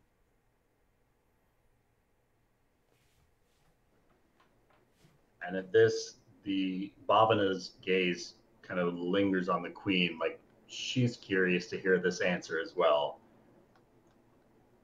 And the queen just kind of hesitates for a moment. Do you think this is all still some part of Annabelle's plot?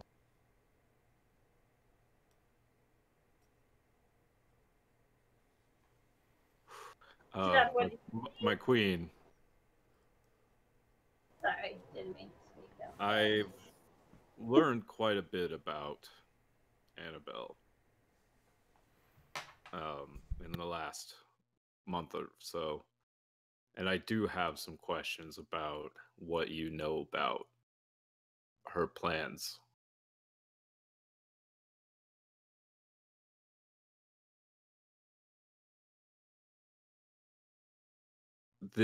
What happened at her?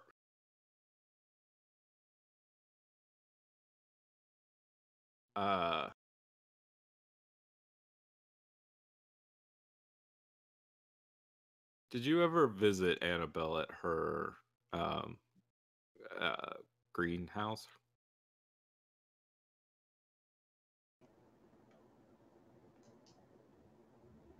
I might have stopped by once or twice. Did she ever tell you why or what her curiosity was with those plants? From what I understand, it's difficult for things to grow up here in the castle.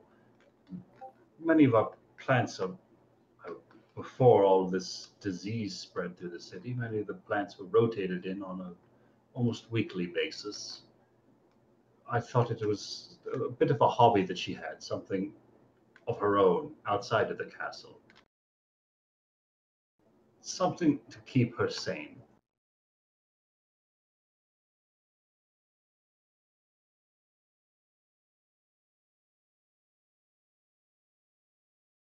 Is there a reason why plants don't stay alive up here?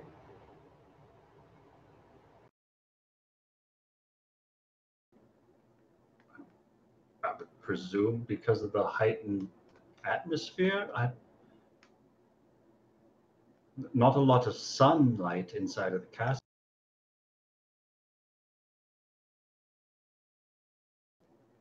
Darker recesses are difficult to decorate when requiring actual living plants, but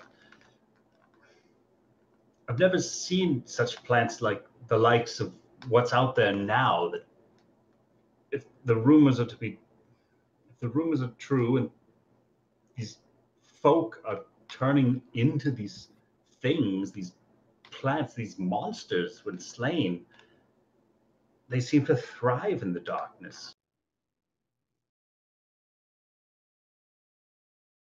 Not at all like the plants that Annabelle kept in a greenhouse.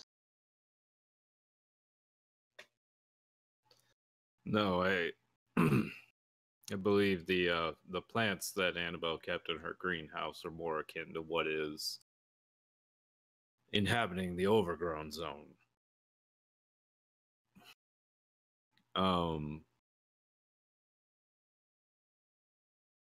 My queen, what do you know about the ruler of Averston?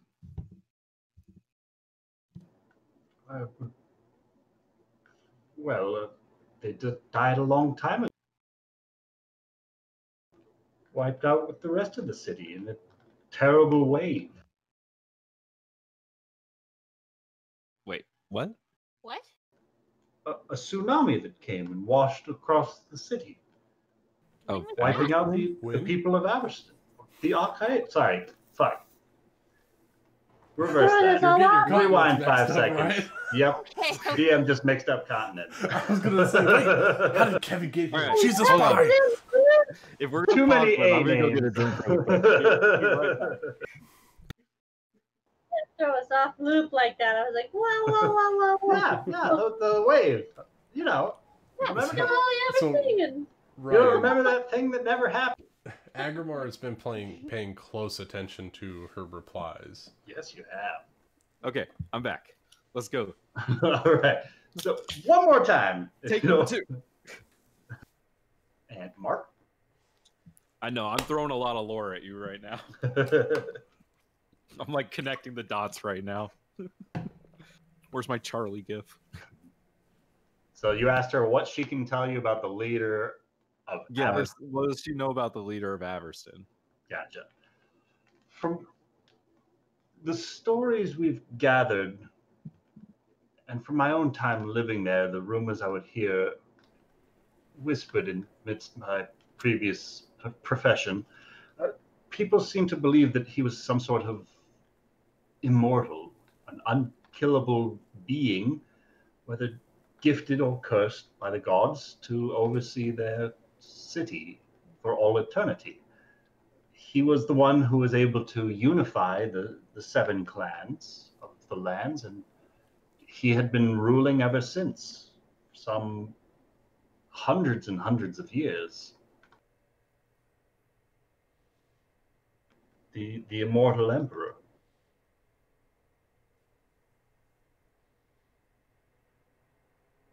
Has the relationship changed from Aveston to... Well, I did fire the Lady Annabelle from her duties as an ambassador on behalf of the Empire. No replacement was sent in her stead. Do you have reason to suspect the Empire is behind these attacks?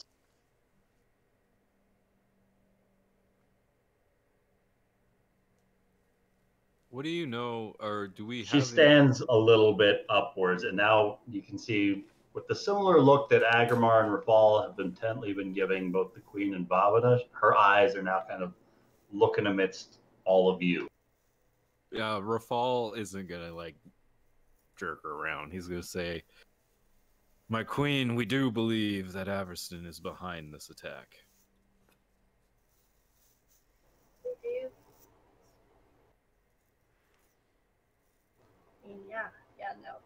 No, What do we have any information on Averston's special forces? We have come across individuals that are adorned with glowing eyes and a rune in the middle of their forehead that... Somebody help me here. So Dawn. It's a rune that is a depiction of the word dawn. We've encountered 4 such individuals around the city. 5 around the city. Was Preston allied with the Everstein? Or no? He's He with was the part Golden of the Golden Lotus. Lotus. Yeah. Oh, Yeah. okay.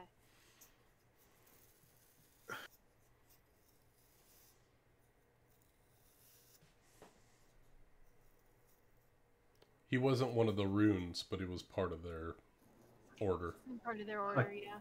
Can't say I read up and got particularly versed on the Emperor's special forces. Do you think these Golden Lotus are here on the Emperor's base? You said 6. Was that on purpose, DM? You guys said 6. Oh. We said 5, I thought. You said you think there's 6. Oh, You've seen okay. 5. Okay. Sorry. I was like, wait. Okay, sorry. Continue. It's me. Ah! She said that killer. You got to notice her eyes were glowing. Aha! I'm looking for any cracks, DM. Any cracks. Her numbers match the numbers you're giving her.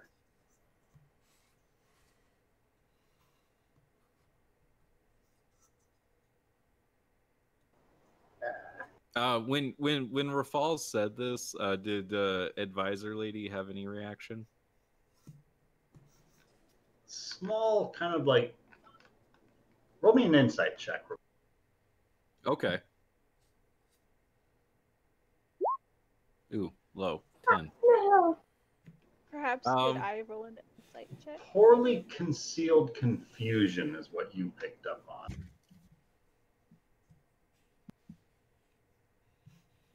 Like, that's one hell of an accusation to make. And the ramifications, if it's true, are real bad. Okay, then what Rafal's going to do is he's going to kind of plow through his declaration, and he is going to lay out for the queen in a performative kind of way where and he's going to take her story that she told, and he's going to fill it in with the details from their perspective. So what happened at trail so what happened with the guy on the ship, him speaking and things like that, you know, with Severus coming out, getting whomped, Inquisitors leaving, seeing the Griffins get decimated, this other ship coming over.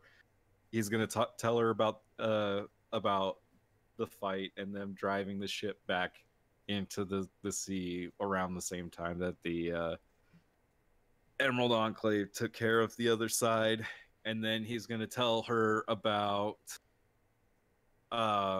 going through the overgrown zone and seeing the animated plants, and he's going to tell her about seeing you know, he's going to mention the phoenix as part of like the conjuration part of it, and then he's going to tell her about how they captured the phoenix, and he's going to tell her about them sleeping and then awakening to find the darkness and the zombie infestation, and learning about the different kind of aspects of said zombies, explaining that Agrimar's miracle cannot be replicated as far as healing the plant part of things, but you know, we've kind of figured out how to heal the fever part of things. And he's gonna tell her about going. Okay, he's gonna get that. He's gonna tell the story about finding Marcus in the gold market, and then taking Marcus to the wall. So he's gonna go that far. All right. So what's her reaction to the story thus far? Both of their reactions. Kind of like you just blew her whole mind. Yeah. As far as like, you're telling her all sorts of things that being in a position of power over the city, you know, power comes from the knowledge of what's going on. And she had a very loose understanding of the events, and you were just overwhelming her with all these additional statistics and facts of what's actually going on that she did not have previously. And she's visibly kind of taken aback for a moment before being able to compose herself. It's a lot to take in. Then seems like once again the city is indebted in your gratitude. Not yet. No one's in debt while we're still in danger. Rafal, would you walk with me? There's something I think I want to show you. As she stands up from her throne and just starts to pace her way kind of through you guys and towards one of the nearby exits of the room. Quick question before they leave. Did you mention the part about the Inquisitors and Severus Devere being dead and how... No, he stopped Zahn- before we got to Totally that. did not tell that part of the story yet. Okay. I ended the story with us on the wall saving Marcus over there. Okay, gotcha. Does Rafal have to pass part of the Ugh, oh my god, I'm tired. So the queen, does he have to queen move walks past the down party? She walks down the stairs past Sabrina and past us, right? Yes. Okay. Yeah, Rafal will follow her. As Rafal passes by me, I touch him on the arm and say, "Be safe, my friend." And Sabrina Marin moves quickly behind the queen. And as Queen Leosa, Rafal, Edia kind of exit from this hallway, leaving the throne room behind, Sabrina Marin then turns in place and just visibly blocks this hallway that the two of them are walking down. Yeah, no, we'll just wait in here. It seems nice and cozy, and the lighting is just... Are those new windows? They look like they might be new windows. Yeah, they're pretty. Yeah, very. Yeah, last time we They are were new in windows. here, they were destroyed, if I remember correctly. Oh no. Well, we'll have a stunning and, frankly, I think, enjoyable conversation with the person who's left behind here. Sure, it should be lovely. Oh, absolutely. So Wonderful fun. conversation. You realize I speak common, yes? Oh, no, I just Oh, we don't realize. Okay. How long have you been with the queen? Yeah, that woman's gonna hate Rafal for her entire life. And Kevin will hate her until she dies. Oh, yes. Until Kevin kills her. Might be very soon. I've been at the Queen's employ for close to 4 months now. Wow, you seem pretty would've high seen and her in mighty 4 because months, of right? that. Only 4 months? Wow. What is it? No one to speak. at the crown. Oh, It's not often that beggars are brought before the Queen in her very own throne room. You It's should not all very be arrogant. very respectful of the situation that you find yourselves in, Oh, I am very but of appreciative. course we are. of the stance that comes with the friends that you've made. So, tell me, what aid do you provide the Queen? I am the arbiter of allegiance, responsible for recruiting and training the Mist Maidens you see throughout the castle. oh, so you're good for something at least.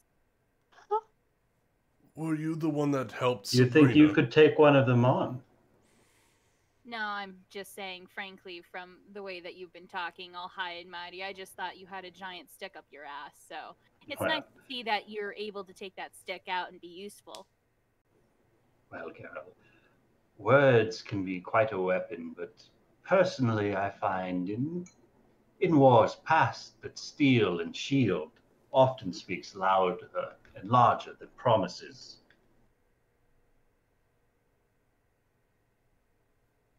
Are you the one that trains them all, or do they have like a specific place to train? I've overseen the training and recruitment of every single one of these girls. They do seem to be very prestigious in the way they walk. You know, they seem to really have quite a head on things. I mean, I would be curious. It's surprising what a bit of discipline can do, as her eyes kind of linger on Eric for a What did Eric do? Yeah, As he's right. still on my shoulder. Agrimar, your neck gets a little bit warm. Oh, And it It's smells alright. a little I'm bit like resistant to fire ammonia. damage. I just pat him on the leg. Don't worry, you're fine. Oh, good. You scared a child. Congratulations. Kevin, now is not the time for antagonizing people. Is it though? I mean, It's not the time to antagonize people. Elsewhere in the castle, Rafal, the queen is leading you down this hallway through a larger room and almost kind of beelining it straight towards the largest tower in the castle. Really quick point of curiosity because I have to know. Is this Reverence's tower? This is the epical tower. Okay, so it's different. Okay. Different tower. Had to ask. Okay, go on. Walking in reverence. As she starts making her way up this tower, it's not so much like a compacted spiral staircase, but this gradual roundabout that goes again and again and again, and up and more stairs for you today as she's leading you all the way up towards what you presume to be the top of the peak of this tower. And as she makes her way up, she presses upon one of the doors on a specific sort of platform, and it opens up to a small little walking space about the outside of this tower, where she has a looking glass set up upon a tripod out here. And out here, you can see the entirety of the inside of that glass-like ice sphere, once again back and present throughout around the entire castle, this enormous structure. But you can see through it a lot more clearly than you could see into it. As she kind of points loosely in the direction of Trail's End, kind of over towards the overgrown zone, you see her saying, there was something I spotted just the other day that piqued my own curiosity. I think, honestly, I'm not entirely sure how to deal with such a matter, considering that the Emerald Enclave seems to be drastically overwhelmed. The city guard is hardly inept to deal with a situation on such a vast magnitude as this. And, well, to be frank, the story that you told of what you've already done for this city is more than I could ever ask of any one person. And I'm afraid I still have more to ask of you. As she kind of gestures towards the looking glass. Fuck, this is crazy. Okay, Rafal's gonna look. Rafal, you look, and for a moment, it takes you a second as you're looking around this sort of cloud line, and you're realizing there's multiple layers of this cloud line that you're looking through, kind of like the layers of a cake. And one of the layers that you're looking through, it's still getting that dim light from the sun above, occasionally just creeping through as you catch sight of the sun's rays, piercing and then being concealed, but it's still dimly lit in this layered space. And across the foggy clouds on the bottom of this layer, you can make out this sort of bulbous geyser where smoke just seems to be billowing out like it's a source, like water overflowing from a sink or a bathtub. It seems to be wafting out of this particular location. The queen says, I think I found the source of the fog. Rafal's is gonna, like, as he's like looking at it, he's gonna like whisper, 2 by sea, 1 by air. It's about, best guess, 120 feet up. Hard to say with all the cloud cover. Hard to judge where the floor is. Hard to say how high you climbed in that tower, but it's definitely not ground.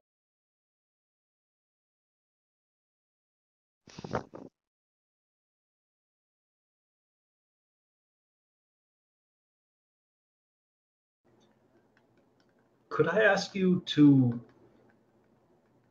whether by one means or another, at least investigate the source of this fog?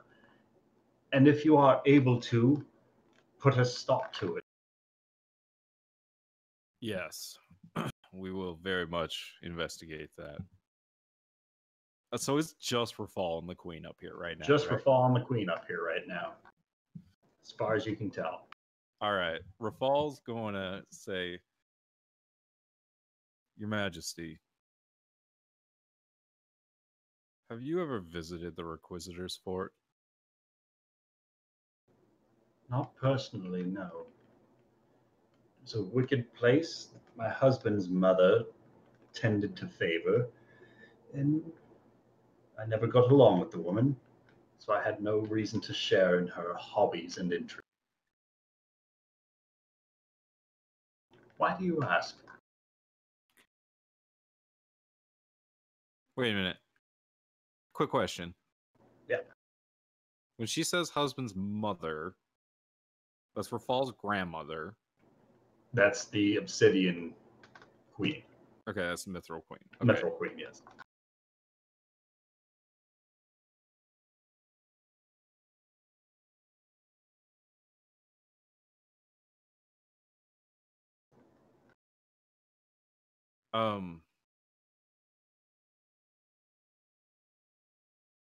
Are you still having those nightmares? She noticeably draws back a little bit. Like, just her whole expression. Her hands were kind of by her sides, and they become... She just starts to kind of fidget with them in front of her. On occasion, the dreams still haunt me at nights, but it's better under control now. Since when? Since when what? I mean, has it felt any different in the last few days?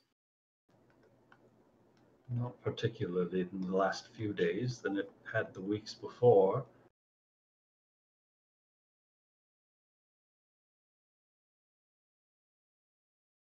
Have the dreams changed at all? It's always the same. Always overlooking the burial of my late husband in the Grey District. Always entering that crypt where his body was being stored. The specifics afterward do vary slightly, but I get to watch as for hours upon hours on end, I torture my late husband and I listen to his screams of agony before he finally ceases. And I find myself waking up in a cold sweat. More often than not, finding myself afflicted with small scratches and minor bruises.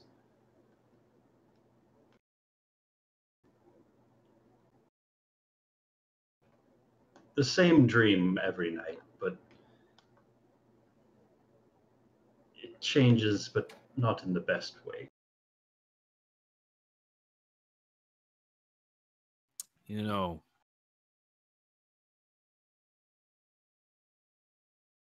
I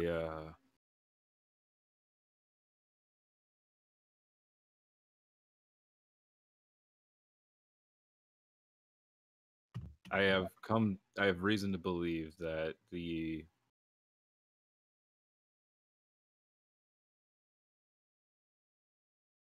there is a contract of sorts between the throne and the Requisitors.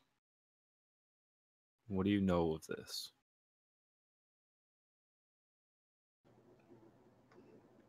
We didn't get to go into specifics about the details of the contract drawn up, but I remember there was a conversation once betwixt my husband and the Mithril Queen about such an offering.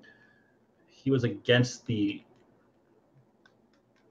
setting up of a demonic infestation here within our own city.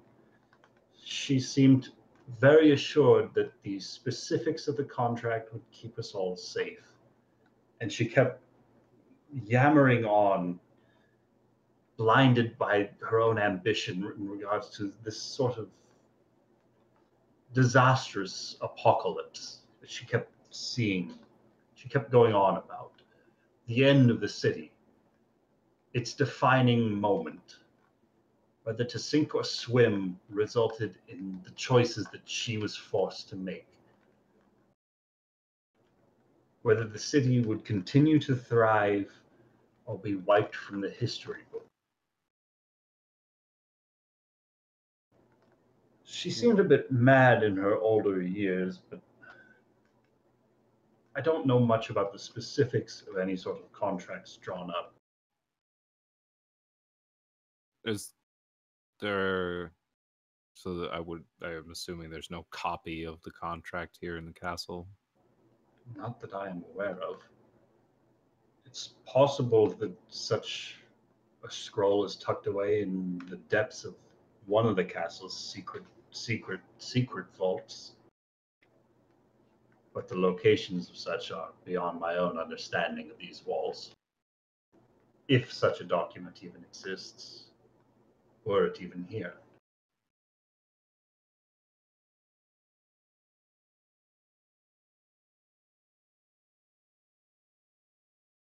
You know who's been in this castle a long, long time?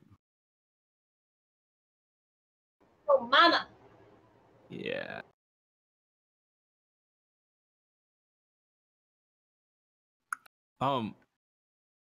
That's a strange thing to say out loud at this particular moment. I was just thinking, my mother might know where her mother's things were kept. It's possible. Maybe. Perhaps we could discuss the further hypotheticals of such a contract when you return. Yes. The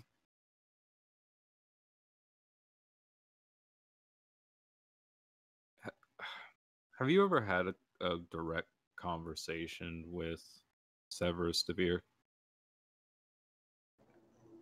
On occasion, yes. What did those conversations how did they usually go? More often than not, he would fill me in on some of the happenings about the city, particularly grim reports from specific situations that the Inquisitors were called out to deal with.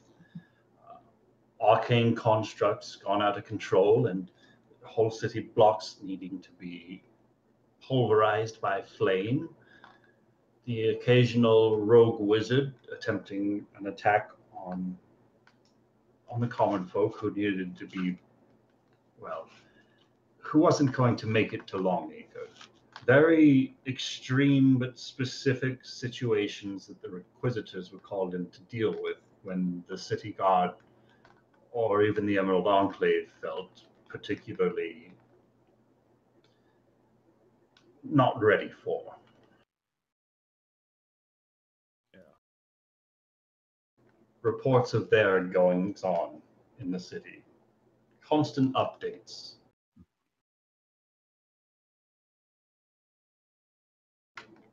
Why do you ask?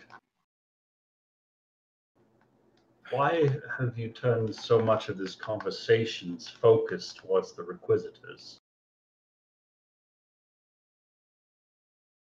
After we returned Marcus to the wall, my friends and I went to the Requisitor's fort looking for Severus DeVere.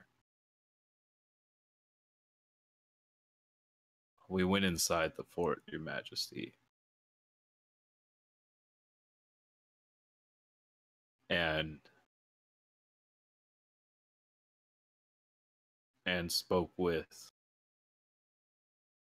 one inside that was not Severus, who claimed that Severus no longer leads the Requisitors.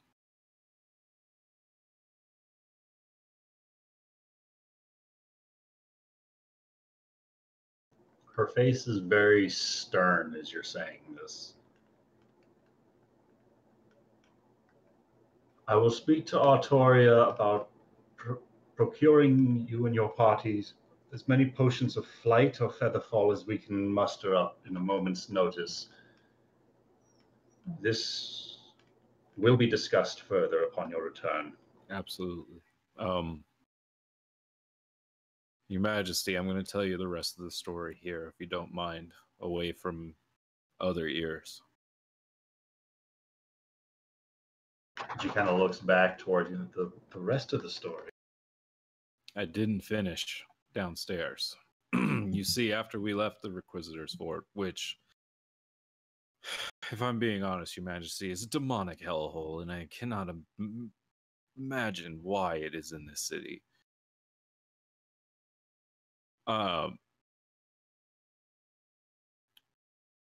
We sent a message to Severus DeVere, and he told us to meet him, and we did. In the Overgrown Zone. And he attacked us, and we fought Severus. But I don't believe that he was of his own mind. You see,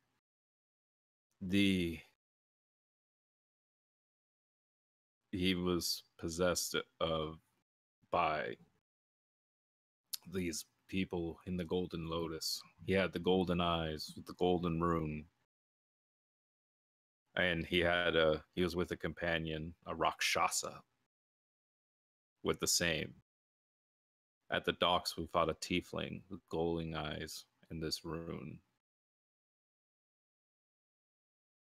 My friend that we travel with, Thule, has a unique ability to speak with those that have passed. So she spoke with the soul of this tiefling and learned that this tiefling was a member of her own order of the all-seeing guy. Acolyte to the third eye. Acolyte. And that she'd been slain by 6 of these people with glowing eyes and a golden rune that we've connected with the Empire of Averston and the Golden Lotus.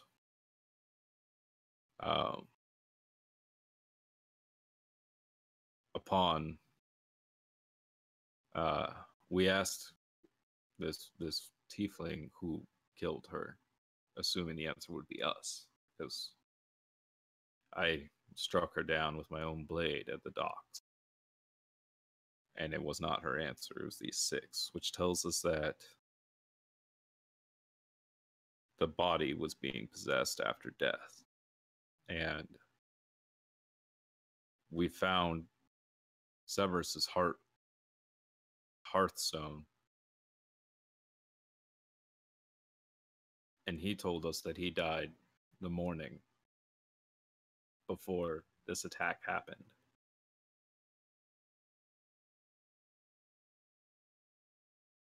So I believe he was being possessed when we fought him. But Severus DeVere is no longer here to protect this city.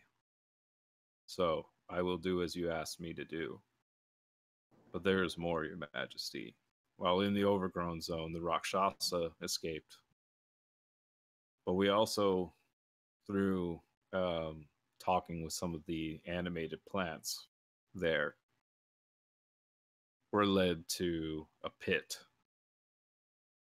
that we believe to be the location of a black dragon that has burrowed itself into the sewers of the city. So I believe you found the source of the mist, and we found the source of the plague.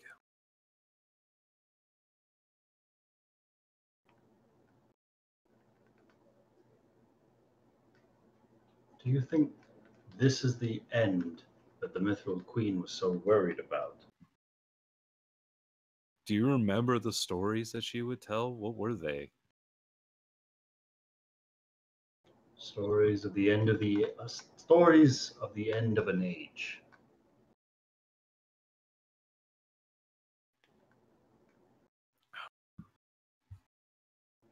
Legacies wiped clean, like a blank slate. Chalked, wiped fresh. A new start for the next ones to find this wretched land as it claims victim to yet another civilization that lingered here longer than it should. Possible.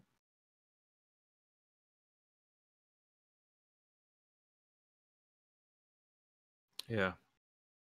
Could be some Ra's al Ghul shit. I'll send word to the Emerald Enclave and prepare some of my sworn sisters. See what forces we can muster up to deal with this drake that has burrowed its way into the sewers of our city. If you can clear the skies and give them the light that they might need to seek it out in the overgrown zone,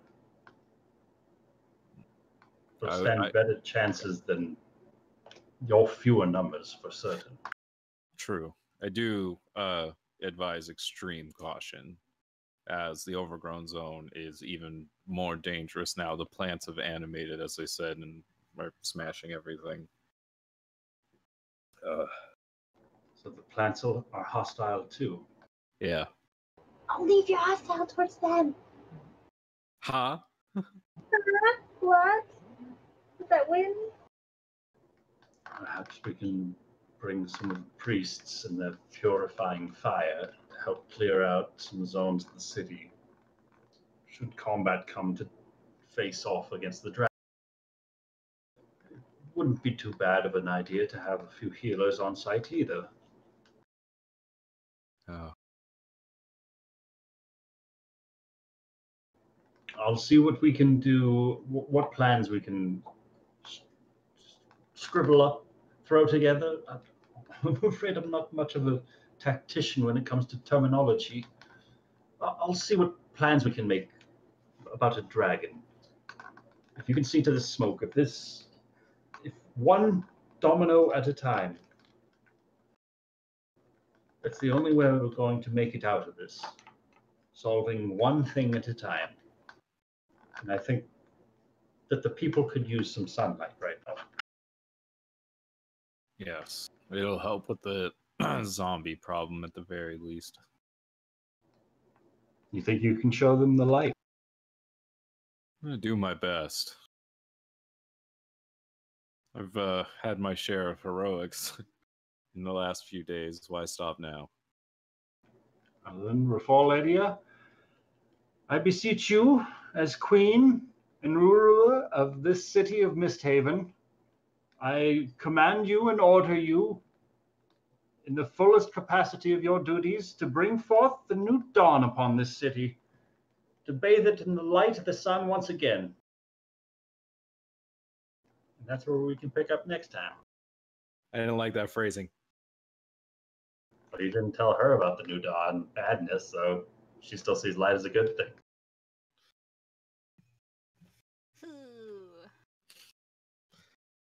Fuck!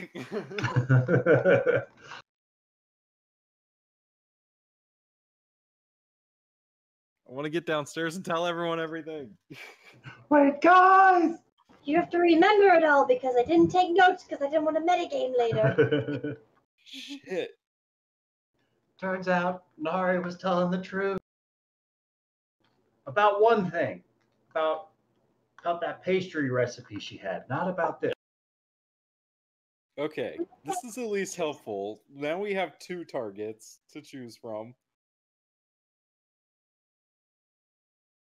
And Kevin's gonna have all the supplies she could ever want? I mean, you never have too many supplies. Huh, shit. That was a lot. There was a lot learned this session. Not take adequate notes because like, there was so much information. I was like, I don't even know where to start writing things down. So I have to like watch it again and goodness, because it's like, do I start writing the history of MistHaven? No, maybe I need that. I don't know. There are so many things like throughout the history of this campaign that are connected to like everything that's going on right now that like it was kind of just like like as I was connecting all those dots, I was just like, yo, my god.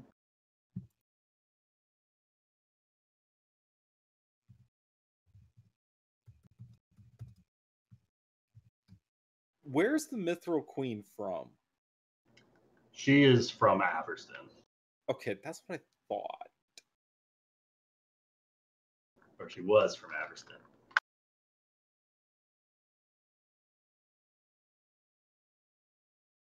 Is she related to the Emperor at all? No. No relation. Okay. Still.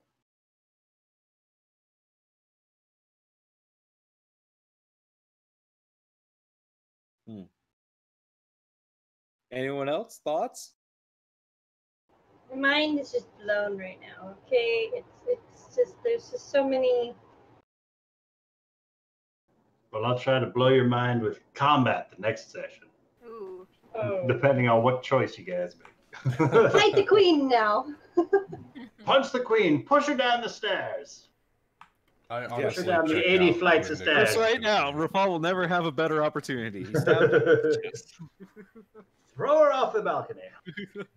How are we going to handle something that's 120 feet up in the air? I don't know.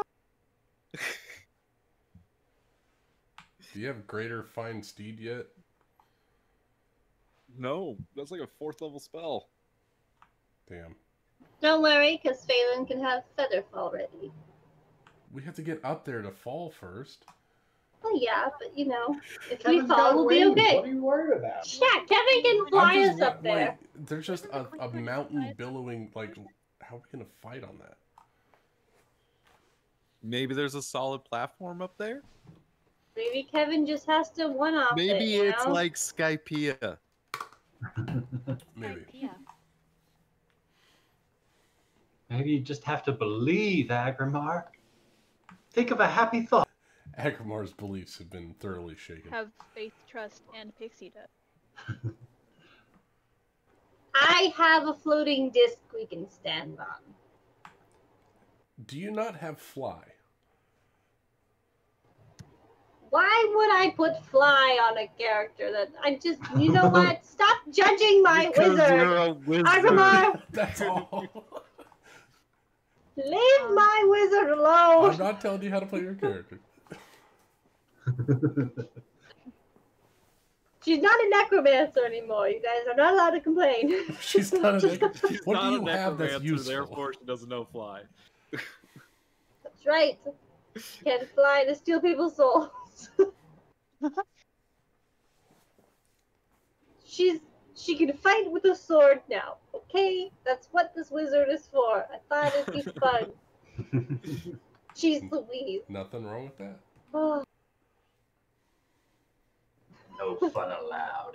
Oh, shit. apparently not. I'm only making serious wizards from here on out that cast fireballs, but not on their party members, because apparently that's just too much. Oh no. Your I'm wizards fine, can I'm only resistant. have F spells from now on. That calm emotions was clutch. That was Clutch. awesome. Seriously. You single-handedly prevented a full-blown riot from happening at the guard post. For 1 minute. That's And then it's all they needed to close the Gates gate again. closed again. They didn't have to kill anyone. Yeah, what would Rafal do if the guards started killing people? I mean, he'd try to calm everyone down as best he could. He'd try to cast the paladin's equivalent of calm emotions. Just Yeah, shouting persuasion. loudly, Mass hoping they smite. listen. Yeah, exactly. That's for Cleave- real. Cast daylight heal so you everybody all. gets blinded. Cleaving smite. This whole session, I've been waiting for an opportune moment to have a heart-to-heart with Rafal, because I am curious how he's handling half of his city being murdered, and Not well. you know, how are you dealing with that? He's not handling it well, if you haven't noticed. He gave his I'm pilot curious wings on away. Yeah. Last time you didn't handle things well, you gave the party over to Nari, so you know you haven't given up leadership again. No, he's so... learned. He learned from that mistake. Let the wings wow, that hurts. That hurts. Character growth. She It's character led growth. the party very well. Well, Nari's You last did turn into a vampire. party leader was to let him know about something in the air.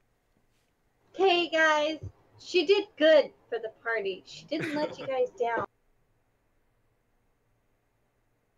I need to go, y'all. I gotta go skating with someone. Ooh, fun. Have a good night.